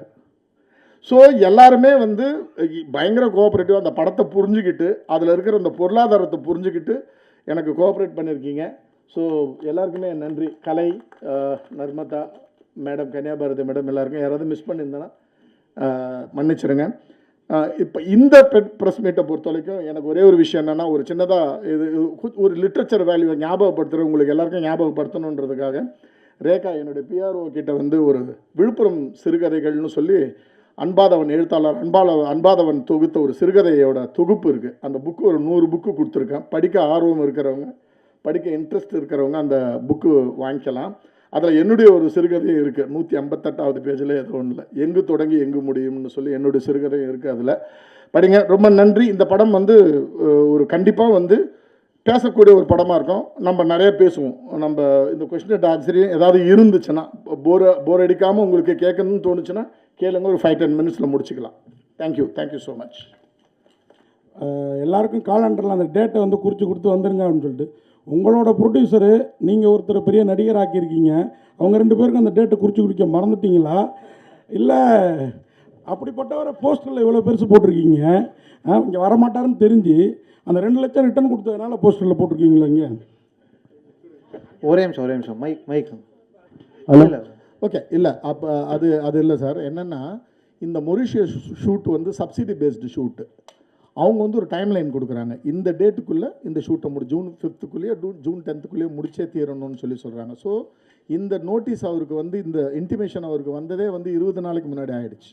ஸோ அதனால் அவர் வந்து இந்த ப்ரெஸ் மீட்லாம் அரேஞ்ச் ஆகிறதுக்கு முன்னாடியே மொரிஷியஸ் ட்ராவல் ஆகிட்டார். இன்ஃபேக்ட் நான் 30ஆம் தேதி ரேகாவுக்கு தெரியும், 30ஆம் தேதி இதை பண்ணலாம் ரங்கராஜ் பாண்டே கிளம்புறதுக்கு முன்னாடி அப்படின்னு யோசித்தோம். நாங்கள் பிஆர்ஓ யுவராஜ் கிட்ட கூட பேசுகிறோம். பட் அவருடைய ஸ்லாட்டாக இருந்ததால் எங்களுக்கு அது புக் பண்ணி வந்தால் எங்களுக்கு கிடைக்கல. அதாவது 2 லட்சத்துக்கெல்லாம் அவர் முகம் கிடையாது, அந்த இடத்துல இருக்க வேண்டிய முகம் அது. உங்களுக்கு வந்து அவர் ஒரு ஒரு ஒரு அரசியல் பேசுகிறப்போ ஒரு சில அரசியல் அவர் பேசுவார்ல, ரங்கராஜ் பாண்டே பேசுவார்ல, அரசாங்கத்துக்கு சார்பாக ஒரு அரசியல் பேசுவார் இல்லைங்களா, அந்த கேரக்டராக இருக்கார் படத்தில். அவர் ஒரு மெயின் கேரக்டர் அவர். அப்போ அவர் பேசுகிறப்ப வர கோபம் வந்து உங்களுக்கு வரணுன்றதுக்காக தான் அவரே கேஸ் பண்ணது. இல்லை கண்டிப்பாக 15ஆம் தேதி வருவார், உங்களுக்கு நிறைய கண்டென்ட் கொடுப்பார். சார் டேரக்டர் சார், இந்த லக்ஷ்மிகாந்தன் கொலை வழக்கு வந்து ரொம்ப ஃபேமஸான ஒரு, அது நீங்கள் ட்விஸ்ட் பண்ணுறதுக்காக அதை வச்சிங்களா, அது ஃபேமஸான அந்த டைட்டிலுங்கிறதுக்காக வச்சிங்களா? இல்லை ஒரு இப்போ ஆடியன்ஸ் வந்து அந்த கதை தான்ட்டு வந்து அது இல்லைன்ட்டு டைவெர்ட் ஆகிறதுக்கு சான்சஸ் இருக்கா? இல்லை சார். இப்போ சிறை அப்படின்னு ஒரு படம் நம்ம சக்தி சார்து, ஆர்சி சக்தி சார்து இருந்தது, அதே திரும்ப சிறைன்னு வந்துச்சு, இப்போ ரீசெண்டாக வந்துச்சு. ஒரு ஒரு ஒரு ஒரு ஆடியன்ஸ் வந்து ஒரு படத்தை அப்ரோச் பண்ணுறப்ப, நான் பார்க்கணுன்னு டிசைட் பண்ணுறப்ப ஒரு டைட்டில் ரொம்ப முக்கியமாகுது, ஒரு இன்வைட்டிங்கான ஒரு விஷயமாகுது. எனக்கு வந்து பரபரப்புக்காகலாம் நான் வைக்கலை. எனக்கு வந்து இந்த படத்துக்கு லக்ஷ்மிகாந்தன் கொலைக்கு வந்து ரொம்ப ரொம்ப ஆப்டான டைட்டில். இன்னொரு விஷயம் என்னன்னா, இது எல்லாமே யோசிக்கிறதுக்கு முன்னாடி இதை நான் பேட்டர்ன் ரைட்டிங்கில் ரெஜிஸ்டர் பண்ணி வச்சுருக்கேன். ஆல் இண்டியா பேட்டர்ன் ரைட்டிங்கில் இந்த டைட்டில் ரெஜிஸ்டர் பண்ணி வச்சுருந்தேன். என்றைக்காவது ஒரு நாள் யூஸ் பண்ணுறப்ப எனக்கு இந்த படத்துக்கு அது ரொம்ப ஆப்டாக பட்டுச்சு. ப்ளஸ் ஒரு இன்வைட்டிங் டைட்டிலாக ஃபீல் ஆச்சு எனக்கு. அவ்வளோதான். டேரக்ட் சார், இங்கே சார் நீங்கள் பேசிகிட்டு இருக்கும்போது படத்தில் ஒரு டைலாக் வச்சுருக்கோம், அது ரொம்ப இக்கட்டான டைலாக் அப்படின்னு சொன்னீங்க. அரசியல்வாதி பையன் அரசியல்வாதி ஆகலாம், திருடனோட பையன் திருடன் ஆகக்கூடாதா கேட்டீங்க. திருடனை விட அரசியல்வாதி கேவலமானவனா? ஏன்னா இப்போ வந்திருக்க புது ஆட்சியில் எல்லா அரசியல்வாதியும் மக்களால் ஓட்டு போட்டு தேர்ந்தெடுத்து வந்திருக்கோம். எல்லா அரசியல்வாதிக்கும் மக்கள் தான் தேர்ந்தெடுத்து கொண்டு வந்திருக்காங்க. அவ்வளோ கேவலமானவனையாக கொண்டு வந்திருப்பாங்க. அப்போது திருடனை விட கேவலமானவனா? ஓகே சார், இதுக்கான பதில் சூப்பர், நல்ல சிறப்பான கேள்வி. விஷயம் என்னென்னா சார், ஒவ்வொரு தனி மனிதனும் அவனுடைய நியாயத்தை பேசுகிறப்ப நம்ம என்ன பேசுவோம்னா, நமக்கு எது சரியான நியாயமோ, டே அவன் அடிக்கிறான் நான் அடிக்கூடாதா அப்படின்னு பேசுவோம். அரசியல்வாதியோட போய் அரசியல்வாதி அவரும் திருடனாகணும் ஒரு திருடன் பேசுவான். ஸோ இந்த டயலாக் எழுதுறது ஒரு திருடனுடைய பர்ஸ்பெக்டிவ் நம்ம எழுதியிருக்கோமே தவிர என்னுடைய கருத்து கிடையாது, கேரக்டருடைய கருத்து அது. நான் சொல்லலை, கேரக்டர் அப்படி சொல்லுது. அந்த கேரக்டர் வந்து என்ன ஃபீல் பண்ணு, ஒரு அரசியல்வாதி ஆகிறப்ப திருடன் ஆகக்கூடாதா அப்படின்னு அந்த கேரக்டர் பேசுது. ஸோ எப்போவுமே ஒரு எழுத்தாளனுக்கு முக்கியமான விஷயம் என்னென்னா சார், நான் இந்த விஷயத்த சொல்லிவிட்டு அது என்னுடைய பர்ஸ்பெக்டிவ் ஆகிடுமோன்றது பயம் இருக்கக்கூடாது. கேரக்டர் என்ன பேசணுமோ அதை பேசணும். ஸோ இதில் மாறன் தான் அந்த கேரக்டர். ஸோ மாறன் வந்து எந்த கட்டத்தில் இருப்பாருன்னா, இவனை எப்படியாவது சார் இவனன்னா அறிவுமதின்ற கேரக்டரை எப்படின்னா கன்வின்ஸ் பண்ணி இவனை திருடனை ஆக்கணுன்ற ஒரு கட்டாயத்தில் இருப்பார் அவர். இவன் வந்து அவன் லாக் ஆகிருப்பான் ஆல்ரெடி. இவனை எப்படின்னா கன்வின்ஸ் பண்ணி அவனை அப்போ நான் எது வேணால் சொல்லுவோம்ல, மச்சான் நீ ஒரு நாள் தானடா நம்ம ஜென்ரலாக பேசுகிறப்ப நிறைய விஷயங்களை சொல்லுவோம்ல, ஒரு சின்ன பொய்களை சொல்லுவோம் கன்வின்ஸ் பண்ணுறதுக்கு, நிறைய தத்துவங்களை சொல்லுவோம், அந்த தத்துவங்களில் லாஜிக்கே இருக்காது. அது மாதிரியான ஒரு விஷயம் தான் அந்த கேரக்டரோட பர்ஸ்பெக்டிவில் அது ஜஸ்டிஃபை பண்ணுற ஒரு விஷயம் சார். டேரக்ட் சார், நீங்கள் ஸ்டேஜில் சொன்னீங்க கான்ட்ரவர்சி வேண்டாம், கான்ட்ரவர்சி பேசினா தப்பாயிடும்ட்டு. ஆனால் நீங்கள் எடுக்கிற படம் எல்லாமே கான்ட்ரவர்சியோட டைட்டிலோட தான் வருது. எதனால் மக்களை வந்து என்ன பண்ண போகிறீங்க? எதை பற்றி சொல்லுங்கள், எந்த இதில் கான்ட்ரவர்சி சொல்லுங்கள்? டைட்டிலும் சரி, படத்தில் வந்து நீங்கள் உள்ள டைலாக்கும் சரி, நீங்கள் பார்த்தீங்கன்னா அந்த பேனரில் வந்து புரட்சித்தில் எம்ஜிஆரோட புதிய கட்சி அமைப்புன்னு போட்டு பண்ணிருக்கீங்க. அதுதான் கேட்குறேன். அதான் ஒரு விஷயம், இதில் கான்ட்ரவர்சின்ற விஷயமே கிடையாது. அதான் என்னென்னா காலத்தோட குறியீடுன்னு ஒன்று இருக்குது இல்லைங்களா. என்றைக்கு இது நடந்துச்சு அப்படின்னா அக்டோபர் 17 சார், அது ஏடிஎம்கே ஆரம்பித்தது சார். அக்டோபர் 17 1972. ஸோ ஒருத்தவனை தூக்கில் போடுறாங்க. எனக்கு வந்து அந்த தூக்கில் போடுறப்ப அந்த தூக்கில் போடுறதுக்கு பேரலாக ஒரு ரேடியோ நியூஸ் வேணும். ரேடியோ நியூஸ் சொல்கிறப்ப நான் தமிழ்நாட்டில் வந்து அக்டோபரில் நடந்த 72 அக்டோபரில் நடந்த முக்கியமான நிகழ்வு என்னன்றப்ப எம்ஜிஆர் கட்சி ஆரம்பித்தார். அதுக்கு முன்னாடி கலைஞர் வந்து 15ஆம் தேதியோ 14ஆம் நாளோ எக்ஸ்பெல் பண்ணாங்கன்ற விஷயம் இருக்குது இல்லைங்களா, அது வரும். அதன் பிறகு எனக்கு அடுத்தது கிடைச்ச நியூஸ் என்னென்னா, மெக்சிகோவில் ஒரு ட்ரெயின் ஆக்சிடென்ட் ஒன்று ஆயிருக்கு. அதில் 272 பேர் செத்து போயிருக்காங்க. அன்றைக்கி அந்த அக்டோபர் 17 செத்து போயிருக்காங்க. 16ஆம் தேதி ஆக்சிடென்ட் ஆகிருக்கு, 17ஆம் தேதி. ஸோ எல்லாமே வந்து ஒரு நியூஸாக படிக்கிறப்ப ஓகே இந்த நாளில் இந்த விஷயம் நடந்துச்சுன்றது பதிய வைக்கிறதுக்காக எடுத்துக்கிட்டு ஒரு குறியீடு, அவ்வளோதான் சார், நாள் குறியீடு சார். தயாள் சார், அதே மாதிரி படத்தில் டக்கு புக்குன்னு தர்புகா சிவா பாட்டெலாம் போடல, நான் அப்படி கேட்கல அப்படிலாம் சொன்னீங்க. நான் ஒரு சீன்லேயே இந்த ட்ரெய்லர் மாதிரி காட்டினதில் எங்களை உட்கார வச்சுட்டீங்க. அந்த விஷயத்தில் நீங்கள் எல்லா படத்துலையுமே கரெக்டாக அந்த பெட்ரூம் அந்த சம்மந்தப்பட்ட விஷயங்களை ரொம்ப அழகாக எடுப்பீங்க. இப்படி ஒரு க்ரைம் இந்த மாதிரி படத்தில் எப்படி அந்த மாதிரி சீன் யோசிக்கிறீங்க? சாப்பிட்ற மாதிரி ஒரு சீன், அதுதான் கேட்குறேன். எப்படி அதை யோசிக்கிறீங்க? நான் எல்லா படமும் பார்த்துருக்கேன். உங்களுக்கு அது வரலட்சுமி நடித்த படம், அந்த படம் மாருதி கிளுகிழுப்பாக இருக்குன்றீங்களா? இல்லைன்றீங்க. ஆனால் பாட்டில் கிளுகிழுப்பு இல்லை அப்படின்னு சொல்கிறீங்க சார். 2 விஷயம் சார், நான் ரொம்ப ஸ்ட்ராங்காக இருக்கேன். படம் பார்த்துட்டு ஒரு டிஸ்ட்ரிபியூட்டர் இங்கே தான் உட்காந்துருக்கார், அதை இருக்கார் பாருங்க, குமார் என்கிட்ட ஒரு விஷயம் கேட்டார். என்ன கேட்டார்னா, படம் பார்த்துட்டு பயங்கர எக்ஸைட் ஆகி சார் செம்ம சார் நீங்கள் கீழ்ச்சிட்டிங்க சார் அதெல்லாம் சொன்னார். சொல்லிவிட்டு ஒரு வார்த்தை என்ன கேட்டார், சார் அவ்வளோ குத்துறா ரத்தம் வராதா சார்? சார் இவ்வளோ படம் எடுக்கிறேன் ரத்தம் வராதுன்னு எனக்கு தெரியாதா சார்? ரத்தம் வரும், அந்த இடத்துல குத்தினா இவ்வளோ ரத்தம் பீறிட்டு வரும்னு எனக்கும் தெரியும். என் படத்தில் நான் ரத்தம் காமிக்க மாட்டேன். ஸோ எல்லாத்துக்கும் நான் ஒரு அளவுகோல் வச்சுருக்கேன், ஸ்கேல் வச்சுருக்கேன். செக்ஸ் இவ்வளோ தான் காமிக்கணும், வயலன்ஸ் இவ்வளோ தான் காமிக்கணும். ஆக்சுவலாக பார்த்தீங்கன்னா கத்தியால் குத்திருப்பார். இவரே வந்து கேட்டார், சார் கையில் ஏதாவது ஒன்றுமே வேணாம் சார், இதெல்லாம் என்ன நீங்கள் குத்துனீங்கன்னு மக்களுக்கு கன்மையாக இருக்கும். என் படத்தில் எனக்கு வேணாம். எனக்கு சென்சார் ஆஃபீஸர்ஸ் எப்போவுமே ஒரு சப்போர்ட் இருக்கும் சார். அவங்க படம் பார்த்துட்டு சொல்லுவாங்க, ஏங்க உங்களுக்கு ஆக்சுவலாக இந்த இடம்லாம் கட் பண்ணணும், ஆனால் நாங்கள் கட் பண்ண, ஏன்னா நீங்கள் சொல்ல வர விஷயம் கரெக்டாக இருக்குது அப்படின்னு சொல்லுவாங்க. எனக்கு எப்படின்னா ஒரு பேலன்ஸ்டான படமாக இருக்கணும். அந்த ரத்தம், அந்த ரத்தம் தோய்ந்த அந்த கைகள் தான் என் படத்தை எலிவேட் பண்ணணும்னு எனக்கு தோணலை. அதே மாதிரி தான் செக்ஸ் ஆர் காதல் அந்த விஷயத்துலையும் அது எவ்வளோ ஒரு ஸ்கேலில் என்ன அளவில் காமிக்கணுமோ அதை மட்டும் காமிக்கணும்னு நினைக்கிறேன் சார். அப்புறம் இந்த போஸ்டரை பற்றியும் ஒரு கேள்வி. இப்போ விஜய் காலமாக இருக்குது, மாண்புமிகு விஜய் காலமாக இருக்குது. எம்ஜிஆர் கலைஞர் 2 பேரையும் போட்டிங்க, உங்கள் பீரியட் கதைன்னு சொல்லிட்டீங்க. ஆனால் இவ்வளோ மீடியா வந்திருக்கோம், டெய்லி பேப்பர்லேயும் நிறையா டெய்லி பேப்பர்ஸ் இருக்குது. நீங்கள் தினமணியை மட்டும் மென்ஷன் பண்ணியிருக்கீங்க, என்ன ரீசன்? இல்லை, எனக்கு இதுலேருந்து எடுத்தது சார், அது நெட்லேருந்து எடுத்தது. அதில் ரொம்ப இது நான் க்ரியேட் பண்ணது கிடையாது. ஏன்னா நான் வந்து தேடணும் எந்த நியூஸ் பேப்பரில் வந்து அது ப்ராமினண்ட்டாக எதில் அது வந்துருச்சு அப்படின்னு போய் பார்த்தப்ப தினமணி இது மட்டும் தான் எனக்கு கிடச்சிது. அதர்வைஸ் எனக்கும் தினமணி ஒரு கேள்வி. ஹீரோ சார், வெற்றி சார், அவ்வளோதான். எல்லாரும் ஹீரோயின் வந்து எங்களுக்குள்ளார பேசுகிறதுக்கு நேரமே இல்லைன்னு சொன்னால் ஹீரோஸ் வந்து வருத்தப்படணும். நீங்கள் சந்தோஷமாக சிரிச்சிட்டு இருக்கீங்க இந்த லொக்கேஷனில். அப்புறம் அடுத்த படத்துக்கு கால் ஷீட் கொடுப்பீங்களா, கொடுக்க மாட்டீங்களா அவருக்கு? இல்லை, யாருக்குமே பேசுகிறதுக்கு டைம் இல்லையே. மொத்த படமே 20 நாள் தான் எடுத்திருக்காங்க. அதில் 4 நாள் வந்துட்டு போகிறோம். சார் ஒரு நாள், சாரெல்லாம் நான் பார்க்கவே இல்லையே ஷூட்டிங் ஸ்பாட்டில். ஸோ அது பிளான்டாக நடந்ததுனால கரெக்டாக ஆர்கனைஸ்டாக பண்ணார். நான் எதுவும் பிளான் பண்ணல. டைரக்டர் சார், ஜெயகாந்தன் ஒரு நாவலில் சொல்லுவார், இந்த மாதிரி கொலைக்கு கொலை ஆகாதுன்னு சொல்லி. அது முடிவாக சொல்லியிருப்பார். நீங்கள் ஏன் அதை சொல்ல மாட்டேங்கிறீங்க? இல்லை, எனக்கு வந்து எப்படின்னா என்னுடைய பர்ஸ்பெக்டிவ் கேட்டிங்கன்னா கொலைக்கான இது மரண தண்டனைன்றதை வந்து நான் வந்து எதிர்க்கிறேன். என்னுடைய பர்ஸ்பெக்டிவ், நான் அதை திணிக்க விரும்பலை. என்னுடைய பார்வை அது. என்னுடைய பார்வையும் அதில் சொல்லியிருக்கேன். ஆப்போசிட்டில் மரண தண்டனை கரெக்டுன்னு சொல்கிறவங்களுடைய பார்வையும் சொல்லியிருக்கேன். என் படத்தில் நான் ப்ரொடியூஸ் பண்ணுறேன்றதுக்காக நான் நினைக்கிற விஷயத்தெல்லாம் சொல்ல முடியாது. நான் வந்து அதை ஒரு ஆர்குமெண்ட்டுக்கு உங்கள் முன்னாடி வச்சுருக்கேன். எது சரி எது தவறு அப்படின்றத வந்து நீங்கள் சூஸ் பண்ணுங்கள். ஐ மீன் 2 ஆர்குமெண்ட்டையும் வச்சு நீங்கள் சூஸ் பண்ணுங்க தவிர நான் ப்ரொடியூசரு, நான் டைரக்டர்ன்றதுக்காக நான் நினைக்கிற விஷயத்தில் திணிச்சு தான் சரின்னு நான் சொல்ல விரும்பல. இன்ஃபேக்ட் எண்டில் அதை தான் நான் சொல்கிறேன். இதில் சரி தப்புன்றது வந்து 17th செஞ்சுரியில் மரண தண்டனை ஆரம்பித்த காலத்துலேருந்தே இருக்குது. உங்களுடைய குரல் எது இருக்கோ அதை நீங்கள் பதிவு செய்யுங்க. அந்த பதிவுக்கு அந்த குரல் தான் உரிமைக்கான ஒரு மாற்றத்துக்கான ஒரு இதுவாக இருக்கும் அப்படின்ற மாதிரி தான் படத்தை முடிச்சிருப்பேனே தவிர எங்கேயுமே நான் வந்து அதை என்னுடைய கருத்து இது நீங்கள் கேளுங்க அப்படின்னு நான் சொல்ல விரும்பலை சார். நான் பிரிக்கிடா, இவ்வளோ நேரம் பேசின யாருமே அந்த லட்சுமிகாந்தன் யார், கொலை பண்ணது யார், உண்மையிலே குற்றம் சாட்டப்பட்ட வெளிநீர் யாருன்னு சொல்லலை. அவங்களாம் அந்த கூட்டத்தில் இருக்காங்களா? உங்களுக்கு கதை தெரியுமா? கொஞ்சம் சொல்லுங்கள். இல்லை சார், அது சொல்லக்கூடாது. படம் நீங்கள் பார்க்கணுன்றது தான் வந்து இங்கே பிளானே. ஸோ அதனால் அதை வந்து என்னால் ரிவீல் பண்ண முடியுமான்னு தெரியல டைரக்டர்கிட்ட கேட்காம. ஸோ அதனால யார் இந்த லக்ஷ்மிகாந்தன், என்ன கொலை வழக்கு, அதுதான் டைட்டிலே, அதுதான் கதை. அதனால் எங்களால் அது சொல்ல முடியல. இப்போது நீங்கள் கண்டிப்பாக படம் பார்த்தா உங்களுக்கு நல்லாவே புரியும்னு நினைக்கிறேன். ஐ திங்க் அதுக்கு ஆக்சுவலாக இந்த கொஷனுக்கு ஆன்சர் பண்ணக்கூடிய கரெக்ட் பர்சன் டைரக்டர் தான் நினைக்கிறேன்.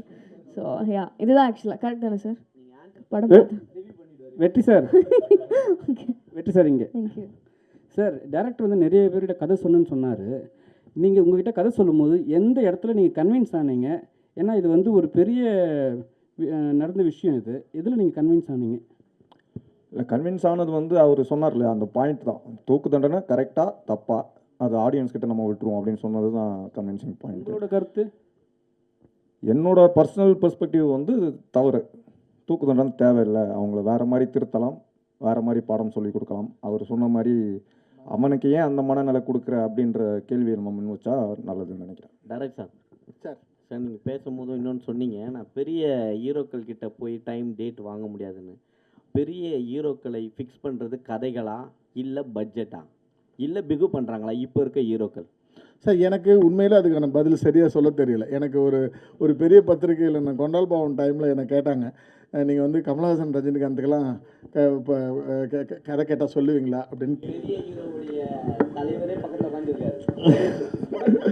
ஓகே ஓகே சார், அப்படி கேட்டப்போ நான் சொன்ன பதில் ஒன்று தான். என்னென்னா, நான் ஒரு கதை எழுதுவேன். எனக்கு அந்த கதையில் வந்து கமலஹாசனும் ரஜினிகாந்தும் சூட்டபிள் ஆச்சுன்னா அவங்களுக்கு போய் சார் இந்த கேரக்டர் பண்ணுறீங்களான்னு கேட்குறேன். இப்படியாப்பட்ட இயக்குனர் தானே தவிர நான் ஒரு ஹீரோவுக்கு கதை எழுதுகிற இயக்குனராக என்னால் பார்க்க முடியல சார். என்னால் எழுத முடியுமான்னு தெரியல. அதனால தான் நான் சொன்னேன், என்ன ஒரு பெரிய யூடியூபர் வந்து இந்த கதையை கேட்டுட்டு சார் தான் என்னை கனெக்ட் பண்ணி விட்டார். இப்போ போயிட்டு ஒரு ஹீரோ கிட்ட கதை சொல்லுங்கன்னு சொன்னப்போ நான் சொன்னேன், இல்லை சார் எனக்கு முடியாது, எனக்கு அந்த பொறுமையும் கிடையாது, எனக்கு நல்ல ஆக்டர் வேணும், நான் வந்து என்னால் வந்து அவங்க சொல்கிற விஷயங்களை கன்வின்ஸ் பண்ண அப்படி பண்ண முடியாது. நான் ஒரு வாட்டி ஒரு பவுண்ட் ஸ்கிரிப்ட் கொடுப்பேன், அதில் என்ன டவுட் இருக்கோ கேட்டுருணும், கேள்வி கேட்ட பிறகு எனக்கு பதில் சொல்ல தெரிஞ்சால் பதில் சொல்ல தெரியுமா, இல்லாட்டினா நீங்கள் சொன்னது சரியாக இருந்தால் அதை நான் இம்ப்ளிமெண்ட் பண்ணுவேன். ஃபார் எக்ஸாம்பிள் வெற்றி சார் நிறைய இடத்துல எனக்கு டைலாக்ல சின்ன சின்ன கரெக்ஷன்ஸ் சொன்னார். அந்த விஷயங்களை நான் கன்வின்ஸ் ஆனால் இம்ப்ளிமெண்ட் பண்ணேன். பிரிகேடாக கூட 2-3 இடத்துல சார் இது இப்படி வச்சுக்கலாமா அப்படின்னு சொல்லி கேட்டாங்க, கன்வின்ஸ் ஆனால் ஒத்துக்கிட்டேன். எனக்கு எது சரியானு படுதோ அதுதான். அதன் பிறகு ஒரு 3வது லேயர் வரைக்கும் நான் ஆர்குமெண்ட் வச்சுக்க மாட்டேன் சார், இல்லை சார் இதை கரெக்டாக பண்ணிடலாம் அப்படின்னு சொல்லிட்டு நான் விட்டுடுவேன். ஸோ எனக்கு பெரிய ஹீரோ கிட்ட பிரச்சனைன்னு நான் பார்க்குறது என்னென்னா, நான் ஒரு வாட்டி கதை சொல்லுவேன், ஒரு கரெக்ஷன் சொல்லுவேன், அந்த எனக்கு அதில் உண்மையிலே எனக்கு தெரியல. இப்போ மோகன்லால்லாம் அது மாதிரியான லீக்லே இல்லையே சார். இப்போ திருஷ்யம் 3 வந்தப்போ பார்த்தீங்கன்னா அந்த லீகே கிடையாது. பெரிய ஹீரோனா அதுக்கான செலவு தான் பண்ணணும். அந்த படத்தோட இப்போ ப்ரொடக்ஷன் வேல்யூ பார்த்தாலே உங்களுக்கு தெரியும் என்ன செலவு பண்ணியிருக்காங்க. ஒரு 2.25 மணி நேரம் படத்துக்கு என்ன செலவு பண்ணியிருக்காங்க. 68 சீனு 70 சீனும் 43 சீனு வீட்டில் என்ன செலவு பண்ணியிருப்பாங்க. ஸோ அது இல்லை சார், அதை யாரும் நிறைய பேருக்கு புரியல. இல்லை, ஏன் இந்த கொஸ்டின் இங்கே வருதுன்னா, இங்கே கோடம்பாக்கத்தில் சாலிகாமம் வலசராக்கம் சுற்றி பல நூறு இயக்குனர்கள் இளம் இயக்குனர் சுற்றுறாங்க. ஒரு 2 படம் ஹிட்டானாவே ஃபோன் எடுக்க மாட்டாங்க. அதுக்கு முன்னாடி அவன் காலை பிடிச்சி தொங்கிட்டு இருக்கான். அதுக்கு தான் கேட்குறோம் சார். அப்புறம் ஒரு விஷயம், அப்புறம் நீங்கள் பேசும்போது சொன்னீங்க, இந்த மாதிரி நடு ரோட்டில் ஒருத்தனை கொலை பண்ணாக்கா அவன் சாவனை பற்றி கவலை இல்லை, அந்த வெட்டுறவனை வந்து ஏன் நல்ல புத்தி கொடுக்கல அப்படின்னு சொல்லிட்டு நான் கடவுளை கேட்பேன்னு சொல்லிட்டு, ஒரே மாதிரி எல்லா மனுஷனும் இருக்க முடியுமா நீங்கள் நினைக்கிற மாதிரி? இப்போ வந்து வெட்டுறவன் வந்து நல்ல புத்தி தானே அவன் வெட்ட போகிறான், அந்த மாதிரி வெட்டுறவனுக்கு நீங்கள் தண்டனையே கொடுக்கக்கூடாது அப்படின்னு சொல்லிட்டு சொல்ல வரீங்க. உங்கள் எண்ணம் அப்படி தான் இருக்குது. அதாவது கொலை பண்ணுறவனுக்கு, இப்போ நிர்பயா கேஸில் வந்து டெல்லியில் அந்த பொண்ணை கொலை பண்ணவனுக்கு கேஸ் இந்த தூக்கு தண்டனை கொடுக்கலன்னாக்கா, கொடுத்தாலுமே நிறைய கேஸ்கள் இந்த மாதிரி நடந்துகிட்ருக்கு, நிறைய கொலைகள் நடந்துகிட்ருக்கு. ஆனால் நீங்கள் வந்து இந்த மாதிரி தூக்கு தண்டனையே தேவையில்லை அப்படின்னு ஒரு பர்ஸ்பெக்ட் எப்படி நீங்கள் கொண்டு வரீங்க இந்த படத்தில்? இப்போ ஒரு விஷயம் சார், நீங்கள் சொன்னதில் நான் ஒரு விஷயம் நான் டிஃபர் ஆகிறேன். வெட்டு வாங்குறவனை பற்றி எனக்கு கவலை இல்லைன்னு நான் சொல்லலை. அது நீங்களாக சொன்னீங்க. நான் சொன்னது நான் வெட்டுறவனுடைய பர்ஸ்பெக்டிவில் பார்க்குறப்ப ஏன் அவனுக்கு அந்த அந்த அந்த மனநலத்தை, ஏன் அந்த ஒரு அசாதாரண மனநலத்தை கடவுள் அவனுக்கு கொடுத்துருக்காருன்னு எனக்கு ஃபீலிங் வருது. இல்லைங்க, நான் ஒரு ஃப்ளோவில் கடவுள்னு சொன்னேனே தவிர, நான் ஜென்ரலாக யோசிக்கிறேன் என்னுடைய தாட் ப்ராசஸ் எங்கே போகும்னா, அவனுக்கே அந்த மனநிலை கொடுக்குறாங்க இருக்குது. நான் நல்லா யோசிக்கிறேன்ல, ஏன் அவன் தப்பாக யோசிக்கிறான், ஏன் அவனுக்கு ஒரு அப்நார்மாலிட்டி ஏன் அவனுக்கு இருக்குதுன்னு யோசிக்கிறேன் நான். இந்த படத்துலையும் நான் பேசியிருக்கிற விஷயம் அவ்வளோதான். நீங்கள் நல்ல கரெக்டாக ஒரு விஷயம் சொன்னீங்க சார். டெல்லி கேஸ் ஆன பிறகு, நிர்பயா கேஸ் ஆன பிறகு எவ்வளோ ரேப் கேசஸ் நடக்கலை, நடந்து தான் இருக்குது. ஸோ நாங்கள் இதை தான் படத்துலையும் பேசுகிறோம். என்னென்னா, ஒரு மரண தண்டனைன்றது வந்து எந்த குற்றத்தையும் தடுத்துறாது. அதே மாதிரி ஒரு விஷயம் பாருங்கள், நம்மளுடைய ஹெல்த்துக்கு, மனநலத்துக்கு, உடல்நலத்துக்கு கொடுக்குற ஒரு முக்கியத்துவத்தை நம்ம மனநலத்துக்கு கொடுக்குறோமா அப்படின்னு பாருங்களேன். நம்ம வீட்டில் ஒரு ஜென்ரலாக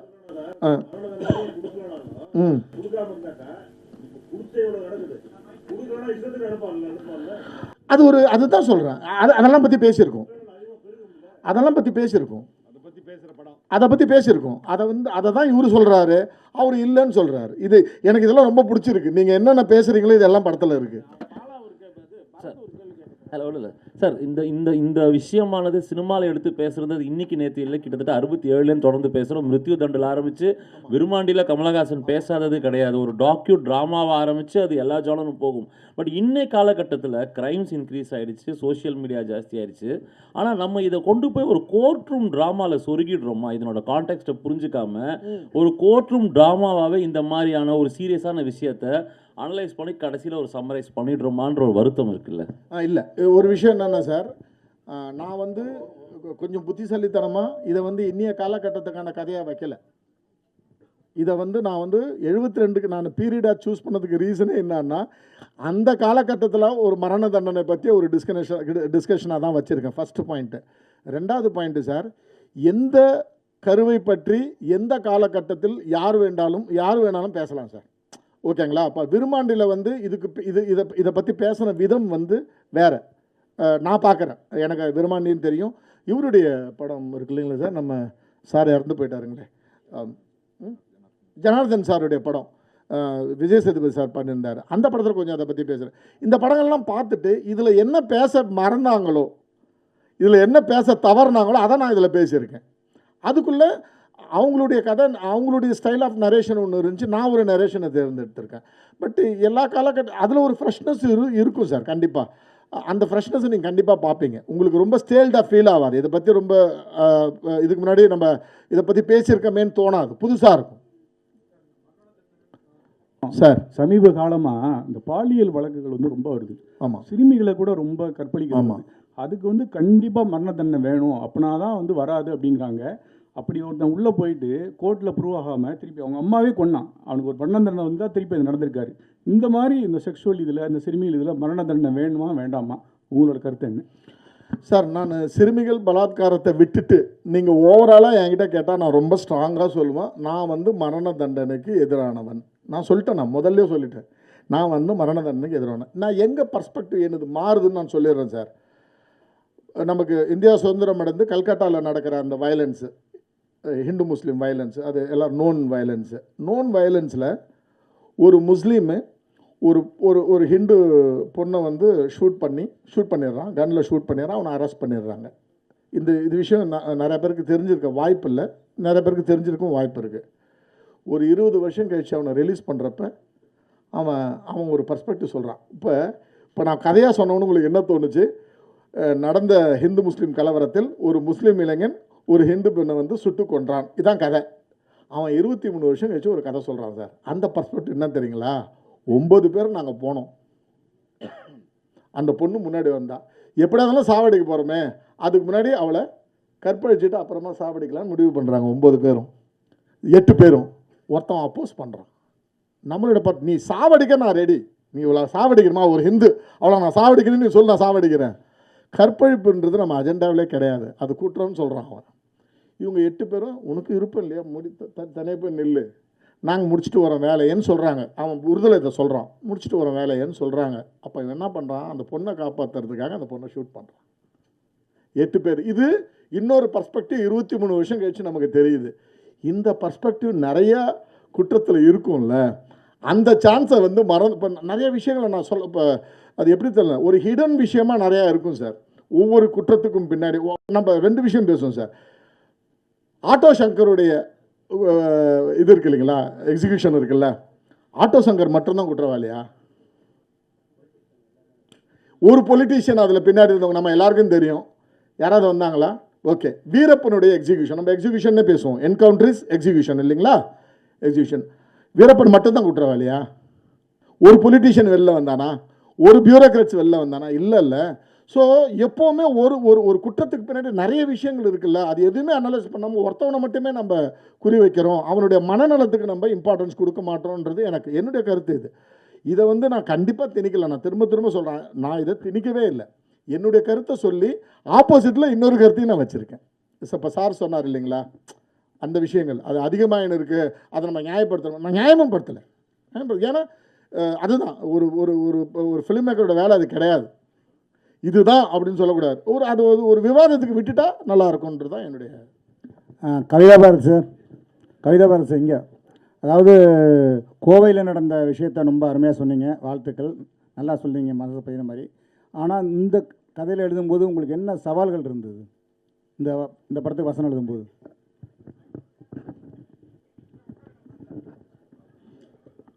இல்லை, இதில் சவாலுங்கிறது என்னென்னா, 2 எதிரெதிர் கருத்துகள் 2 பேருக்கும் பேசுகிறவங்களுக்கு அது நியாயம். நீங்கள் எப்பவுமே ஒரு தரப்பு எடுத்து பண்ண முடியாது. நீங்கள் அவர் சொல்கிற மாதிரி மரண தண்டனைக்கு நான் எதிராக இருக்கேன்னு சொன்னால் ஆதரிக்கிறவங்களை நான் வீக்காக எழுதிடக்கூடாது.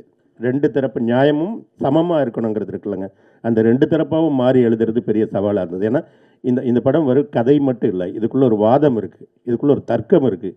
அந்த தர்க்கம் வந்து பெரிய சவாலாக இருந்தது.